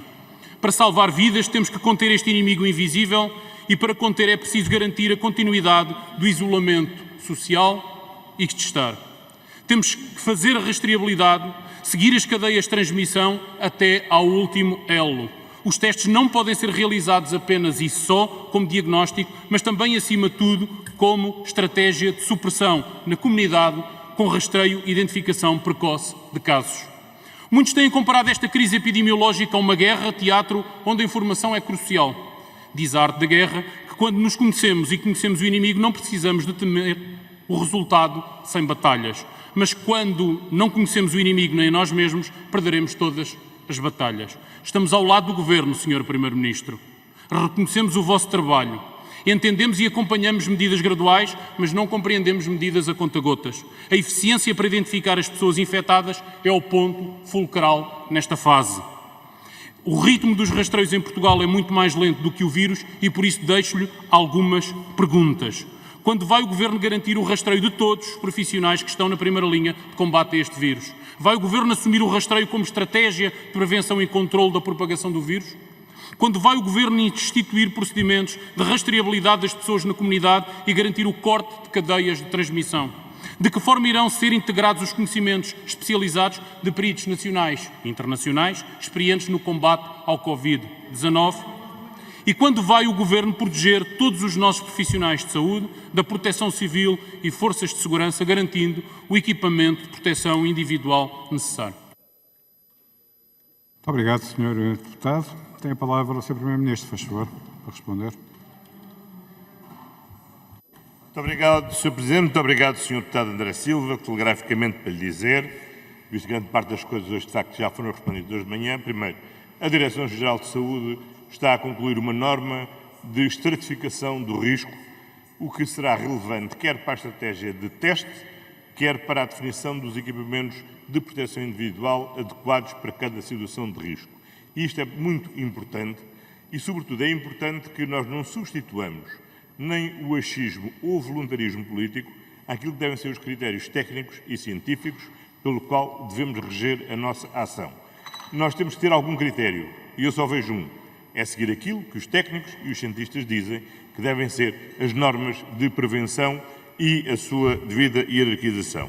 Quanto ao rastreio, o que precisamente está previsto é que cada vez mais é essencial identificar quais são as linhas ativas de transmissão, procurar fazer, como se tem feito desde o início, o seu desenho, o mapeamento de quais são os universos de contacto, e é por isso que nós, neste momento, temos 2.362 casos de pessoas com testes confirmados, mas temos em vigilância 11.842 pessoas. E porquê é que estão em vigilância? Estão em vigilância porque, precisamente, estamos a rastrear o risco de multiplicação desse contágio. Muito obrigado, Sr. Deputado.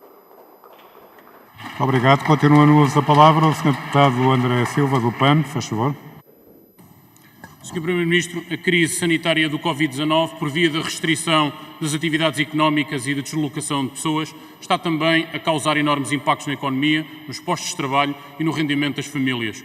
E não podemos, neste momento, deixar de lhe falar dos trabalhadores independentes, que, devido à precariedade associada à sua atividade profissional, são dos mais afetados por esta crise. O Governo anunciou um apoio para a assistência à família e um apoio para a redução da atividade, algo que, sendo positivo, não lhe chega. Tendo em conta que as circunstâncias extraordinárias que vivemos, os apoios devem ter um valor superior, que deveriam ser definidos por referência ao salário mínimo nacional e não ao IAS, e que, no caso de apoio para a assistência à família, passem a ser 2/3 da base de incidência contributiva. Sr. Primeiro-Ministro, há margem para alargar os apoios concedidos aos trabalhadores independentes. Por fim, também um direito fundamental que temos que proteger nesta fase é o direito à habitação de todos os que venham a encontrar-se em situação mais vulnerável. O Governo já tomou medidas que protegem este direito, particularmente destinadas à proteção dos arrendatários. Contudo, foram parcas as medidas de proteção para aqueles que compraram a sua casa através de crédito à habitação. Ora, sabendo que em Espanha e Itália já se tomaram medidas neste sentido, sabendo que o BCE já deu a sua aprovação à medida, vai o Governo assegurar a suspensão do pagamento de prestações de crédito à habitação para os afetados pelos efeitos económicos, sejam clientes da Caixa, sejam clientes da banca privada. Muito obrigado. Muito obrigado, Sr. Deputado. Para responder, tem a palavra o Sr. Primeiro-Ministro. Muito obrigado, Sr. Presidente. Muito obrigado, Sr. Deputado André Silva. A situação é extraordinária e, por isso, nós temos adotado medidas extraordinárias, designadamente para os trabalhadores independentes e não os deixando simplesmente de acordo com as regras próprias da sua segurança, as regras próprias do seu próprio regime de segurança social. E por isso é modelado esse apoio relativamente àqueles que tiveram de cessar a sua atividade, tendo em conta, não é limitado a um IAS, mas tem por mínimo um IAS e um máximo de 2 IAS e meio em função daquilo que foi o seu rendimento declarado nos primeiros meses deste ano. Relativamente à habitação, adotámos medidas sobre a caducidade dos contratos e como já tive a oportunidade de dizer, esta semana fecharemos o diploma que assegurará as moratórias bancárias relativamente aos créditos sobre as empresas e também sobre o crédito de habitação das famílias. Permita-me que utilize o resto do tempo para não deixar sem resposta algumas questões que foram aqui colocadas e que se prendem também com as questões de apoio social. Em primeiro lugar, relativamente às IPSS, cujo trabalho é fundamental e cujos funcionários e trabalhadores muitas vezes têm sido esquecidos no esforço extraordinário que estão a fazer. Ontem, na reunião que houve com as IPSS, já foram informados que mantemos não só todas as coparticipações, como a atualização é de 59 milhões de euros relativamente ao ano passado, para além de uma linha de crédito específica de 160 milhões de euros dedicada única e exclusivamente às IPSS. Relativamente ao layoff simplificado, é verdade que já houve 2 simplificações e a boa notícia que lhe tenho para dar é que há mesmo uma terceira simplificação. E a terceira simplificação, designadamente, visa resolver a dificuldade da interpretação do que é que significam os 6 meses, a variação relativamente aos 60 dias anteriores por referência ao período homólogo. E, portanto, o que ficou estabelecido é que é uma quebra da atividade relativamente aos 60 dias anteriores ou aos 60 dias anteriores do período homólogo, porque temos que ter em conta que janeiro e fevereiro, por exemplo, no turismo, este ano, foram particularmente bons e, por isso, é preciso ter isso em conta. E ter em conta outra coisa, é que será automático para as empresas que foram encerradas, por decisão ao abrigo do estado de emergência, e não haverá qualquer tipo de parceiros que serão pura e simplesmente dispensados, de forma a agilizar a atribuição, porque a prioridade é responder com urgência para aguentar o emprego, prevenir os despedimentos, que é uma condição fundamental para manter o rendimento das famílias e também a liquidez das empresas. Muito obrigado. Muito obrigado, Sr. Primeiro-Ministro. É a vez dos Verdes. Tem a palavra o Sr. Deputado José Luís Ferreira. Por favor. Obrigado, Sr. Presidente. Sr. Primeiro-Ministro, permita-me que, em primeiro lugar, dirija uma palavra de reconhecimento a todos aqueles homens e mulheres que continuam a trabalhar e a permitir que o país não pare, mas também a todos os profissionais de saúde que continuam de forma exemplar a fazer de tudo para combater esta ameaça coletiva. E eu começo exatamente por os profissionais de saúde, porque, Sr. Primeiro-Ministro, os relatos que nos chegam de quem está no terreno, e são muitos relatos, dão-nos conta que continuam a faltar meios de proteção individual para quem, nomeadamente os profissionais de saúde, possam desenvolver o seu trabalho em segurança. De facto, técnicos, enfermeiros e médicos do INEM, por exemplo, dizem-nos que falta equipamentos de proteção individual, o que pode vir a criar um grave problema para os próprios, mas também condicionar o próprio combate a esta ameaça. Por outro lado, a Ordem dos Médicos veio também apelar à oferta de equipamentos de proteção para o SNS para colmatar os problemas de estoque nos hospitais. O que pergunto é se há ou não falta de equipamentos de proteção individual ou se corremos o risco disso poder vir a acontecer. Sobre os testes, Sr. Primeiro-Ministro, hoje foi divulgado um estudo realizado por um grupo de investigadores da Faculdade de Medicina do Porto que nos diz o seguinte: se o número de testes fosse triplicado, evitar-se-iam só nos próximos 10 dias mais de 900 hospitalizações, o que permitiria naturalmente aliviar a pressão do SNS, salvar mais vidas e haveria menos oportunidades de contágio, para além de se poderem poupar milhões de euros do Estado. E, portanto, Sr. Primeiro-Ministro, eu gostaria de saber como olha para este estudo, até porque o Sr. Primeiro-Ministro disse bem que dava toda a atenção à ciência, e se o Governo pondera aumentar a capacidade de realização de testes. Quanto às empresas, Sr. Primeiro-Ministro, é preciso colocar um travão aos abusos que se estão a verificar. Combater, por um lado, a especulação dos preços de bens, e nesta matéria importava saber se o Governo está a ponderar fixar preços, por exemplo, para os materiais de proteção individual, ou se vamos continuar a assistir a esta galopante inflação de preços. E, por outro lado, também os abusos ilegais e morais que muitas empresas estão a fazer com os seus trabalhadores. Nós todos os dias recebemos inúmeras denúncias de situações que são absolutamente abusivas e que mostram como muitas empresas estão a reagir à situação. Encerramentos sem aviso prévio aos trabalhadores, despedimentos em vários setores, férias forçadas, aconselhamento para baixas médicas, pessoas mandadas embora antes do fim dos contratos a termo e o fim até antecipado do período experimental. Vale tudo.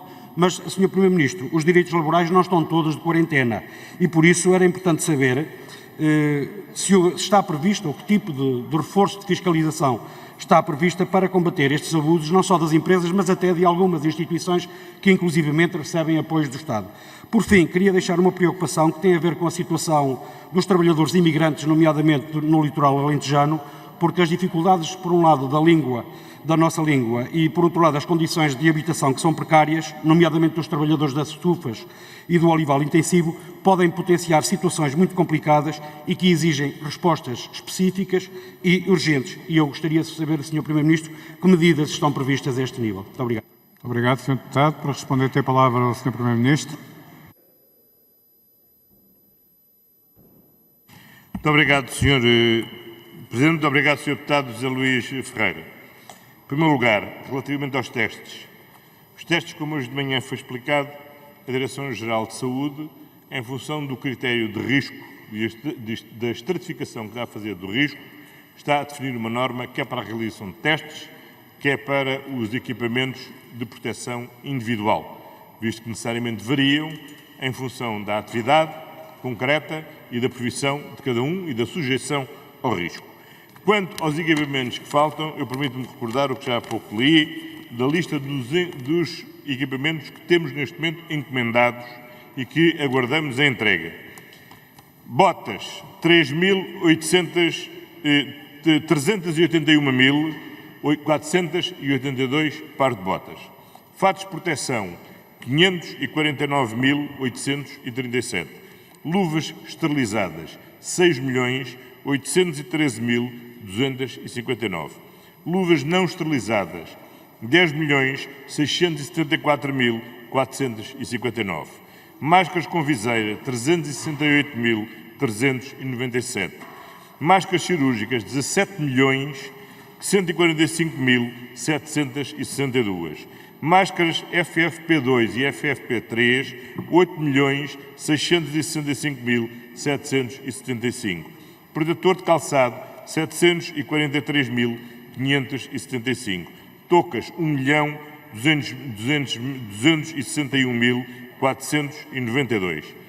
Temos previsto, relativamente a testes, uma aquisição de 280.000, 80.000 que prevemos a entrega até ao próximo dia 29 e temos simultaneamente adquiridos 535 ventiladores.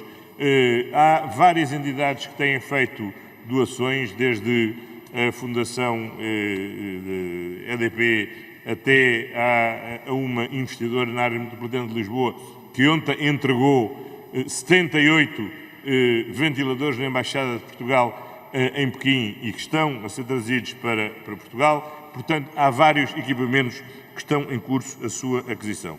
Finalmente, e quanto aos abusos, quanto aos preços, como disse, a ASAT tem estado reforçada, tem neste momento precisamente 16 equipas na rua, e relativamente aos direitos dos trabalhadores, não há nenhum direito dos trabalhadores que esteja suspenso e, portanto, todos têm que ser devidamente acautelados e respeitados. Muito obrigado, Sr.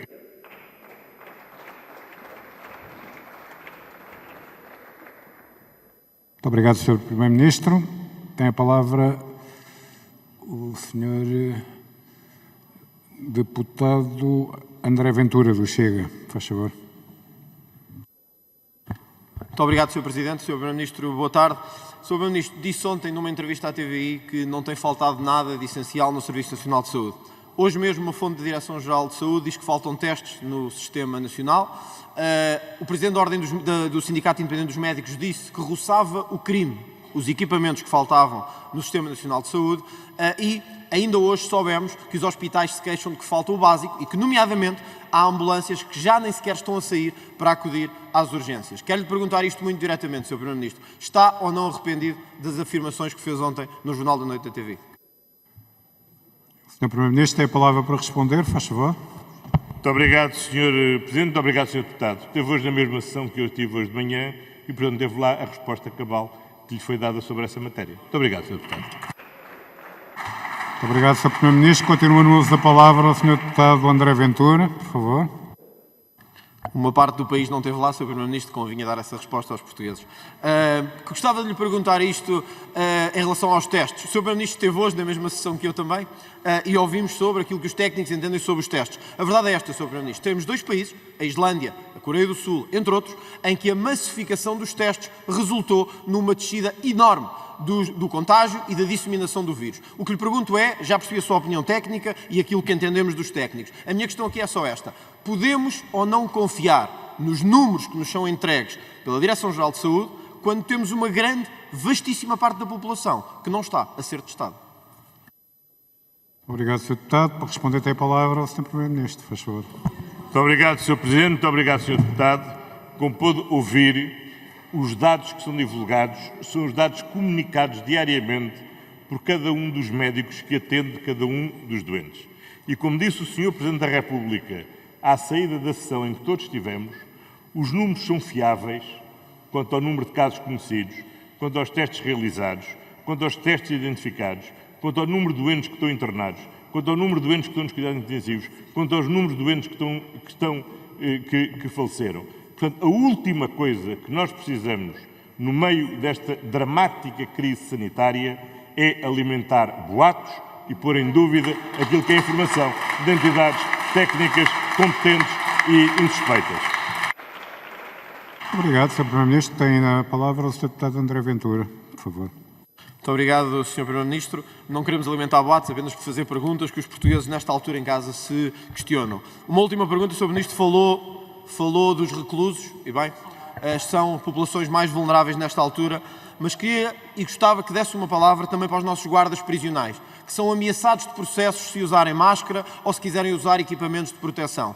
Uma palavra para olharmos para a fronteira e vermos polícias do outro lado em Espanha com todos os equipamentos e do nosso lado em Portugal sem nenhum equipamento. Uma palavra para aqueles que nos defendem, que dão todos os dias a vida por nós, que todos os dias garantem a nossa segurança e que se sentem altamente desapoiados por parte das instituições. Vou terminar, Sr. Presidente. E que se sentem todos os dias desapoiados por parte do Governo. Pelo menos em relação aos guardas prisionais, Sr. Primeiro-Ministro, gostava que nos esclarecesse qual é a situação neste momento. Obrigado. A palavra ao Sr. Primeiro-Ministro, faz favor. Muito obrigado, Sr. Presidente. Muito obrigado, Sr. Deputado André Ventura. Nós damos apoio a todas as forças e serviços de segurança e também à Guarda Prisional. E ensino-se que o tempo é pouco, recomendo-lhe que leia a mensagem que o Sr. Diretor-Geral dos Serviços Prisionais dirigiu há poucos dias ao Corpo da Guarda Prisional e nele eu me revejo inteiramente. Muito obrigado, Sr. Deputado. Muito obrigado. Tem a palavra agora o Sr. Deputado João Coutinho de Figueiredo, Iniciativa Liberal, por favor. Muito obrigado, Sr. Presidente, Sr. Primeiro-Ministro, Srs. Membros do Governo, Srs. Deputados. Há muito que não se sabe sobre esta epidemia. Aliás, imaginar o futuro a médio prazo é difícil e, se calhar, doloroso. Mas há duas prioridades que já são evidentes hoje. Conter a epidemia e salvar a economia, e as duas com igual prioridade e acontecer ao mesmo tempo. E com franqueza, Sr. Primeiro-Ministro, não sentimos o foco e a urgência suficientes nestas duas frentes. Se não, vejamos.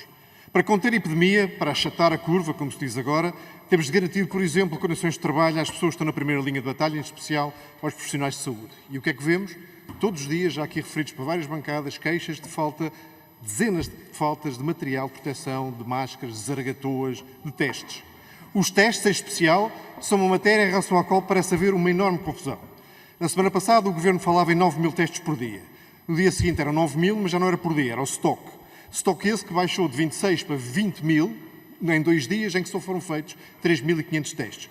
E ontem, o Sr. Primeiro-Ministro à noite fala no stock de 30.000 testes, que perante esta confusão de números eu gostava de saber exatamente o que é que significa. Ou seja, uma semana depois da OMS recomendar fortemente testar, Portugal continua apenas a tentar. Isso não é aceitável. Devíamos estar já a expandir o programa de testes PCR de detecção do vírus e preparar testes IgM e IgG para detecção das pessoas imunes. Só assim poderemos conter a epidemia, porque o isolamento social só por si não vai bastar.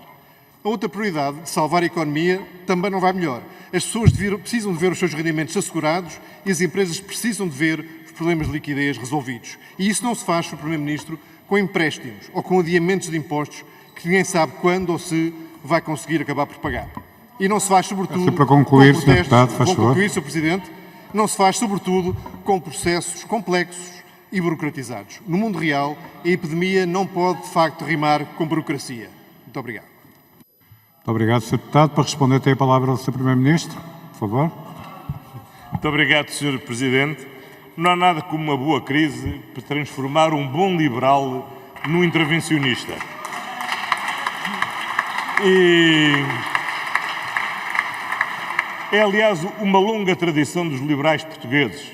Assim que a crise chega, aqui de alguém que venha ao Estado para nos salvar. E, portanto, o Sr. Deputado... o senhor Deputado deixou de ser o deputado da Iniciativa Liberal e passou a ser o deputado da Iniciativa Estatal.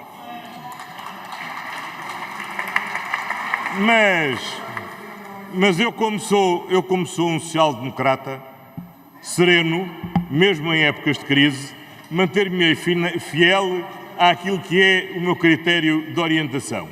E, portanto, o critério de orientação é o Estado tudo fará para responder à sua função essencial de garantir a solidariedade e, por isso, responde a essa solidariedade através do Serviço Nacional de Saúde, público, universal e tendencialmente gratuito.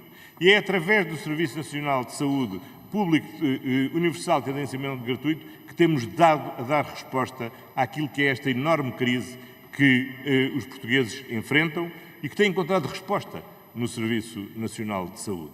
Fala-me de testes. Os testes que temos em estoque são 10.000 no setor público, 17.000 no setor privado. Os testes que temos encomendados são 280.000, com a previsão de entrega de 80.000 até ao próximo dia 29. E como fala nas zaragatoas, o número de zaragatoas que estão encomendadas são 481.000. E, portanto, temos estado a fazer as aquisições e eles serão empregos de acordo com a norma técnica da Direção-Geral de Saúde. Relativamente à economia, aquilo que nós temos estado a fazer é apoiar as empresas para que as empresas possam subsistir, a apoiar o emprego para que o desemprego não cresça e a apoiar os rendimentos das famílias, porque liquidez nas empresas e rendimento nas famílias são as medidas mais fundamentais para sustentar a economia neste momento. Depois chegará um tempo que seguramente o horrorizará, em que será necessário um grande programa de investimento público para sustentar o relançamento da economia à escala europeia e à escala mundial, espero eu. Muito obrigado.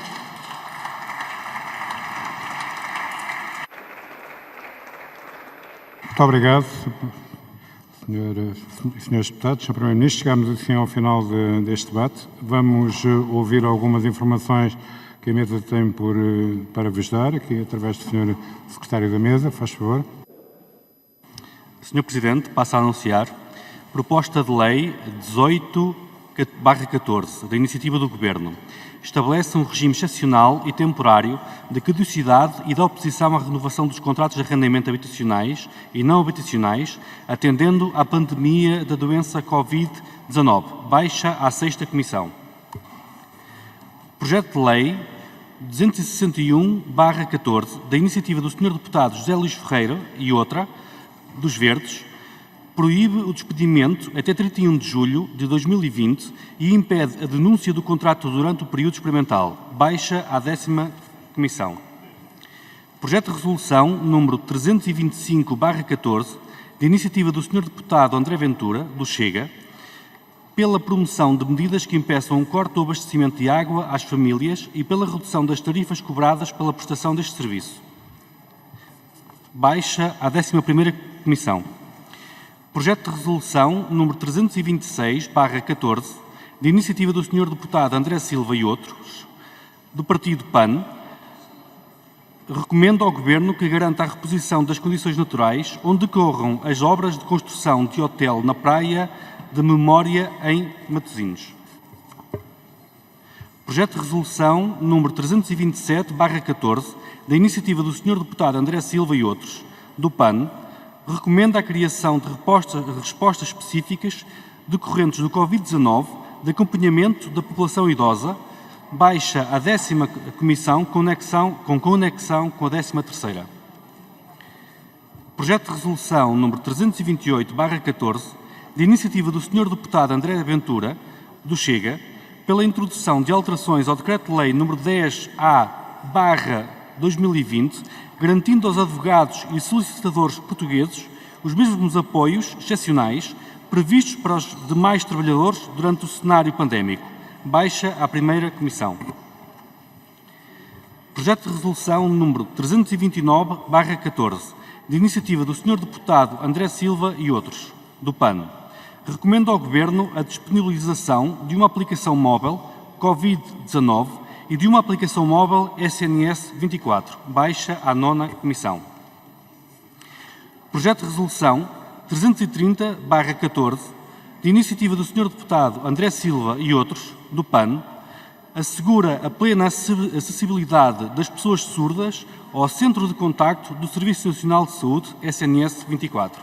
Baixa à 9ª Comissão. Projeto de Resolução número 331/14, da iniciativa do Sr. Deputado André Silva e outros, do PAN, reforça as medidas de apoio à família para trabalhadores independentes. Baixa à 10ª Comissão. Projeto de Resolução número 332/14, da iniciativa do Sr. Deputado André Silva e outros, do PAN, agiliza a atribuição do apoio extraordinário à redução de atividades económicas de trabalhador independente. Baixa à 10ª Comissão. Projeto de Resolução 333/14, de iniciativa da Sra. Deputada Mariana Silva e outra, dos Verdes, pelo reforço da proteção dos utentes à Covid-19 nos lares de idosos. Baixa à 10ª Comissão. Projeto de Resolução 334/14, de iniciativa do Sr. Deputado André Silva e outros, do PAN. Altera a Resolução do Conselho de Ministros nº 10-D/2020, que declara a situação de calamidade no município de Ovar, consagrando como medida de caráter excepcional, na área geográfica do município de Ovar, a possibilidade de assistência e alimentação de animais. Baixa à 1ª Comissão. Projeto de Resolução 335/14, de iniciativa do Sr. Deputado André Silva e outros, do PAN, recomenda ao Governo que proceda ao levantamento das necessidades e à consequente adoção de mecanismos de resposta urgente relativamente às pessoas em situação de sem-abrigo e ou de rua no contexto da Covid-19. Baixa à 1ª Comissão. Projeto de Resolução número 336/14, de iniciativa do Sr. Deputado André Silva e outros, do PAN, pela criação de mecanismos de apoio à produção de culturas agrícolas. Baixa à 7ª Comissão. Projeto de Resolução número 337/14, da iniciativa do Sr. Deputado André Silva e outros, do PAN, pela criação de medidas de proteção dos advogados e solicitadores na doença e parentalidade decorrentes do Covid-19. Baixa à 1ª Comissão. Projeto de Lei número 262/14, de iniciativa do Sr. Deputado André Silva e outros, do PAN, assegura a aplicação do Decreto-Lei número 10-A/2020, de 13 de março, às instituições particulares de solidariedade social, às associações de autarquias locais e às entidades do setor empresarial local. Primeira alteração ao Decreto-Lei número 10-A/2020, de 13 de março. Baixa à 5ª Comissão, com conexão à 13ª Comissão. É tudo, Sr. Presidente. Muito obrigado, Sr. Secretário da Mesa, Nelson Peralta. Resta-nos anunciar o próximo plenário. O nosso plenário da próxima semana está marcado para dia 1, quarta-feira, e por agora temos a seguinte ordem de dia. Um primeiro ponto, uma proposta de lei do Governo que estabelece um regime excepcional e temporário de caducidade e da oposição à renovação dos contratos de arrendamento habitacionais e não habitacionais, atendendo à pandemia da doença Covid-19, e teremos votações regimentais no final do debate. Um resto de boa tarde e bom trabalho e, sobretudo, saúde para todos. Muito obrigado.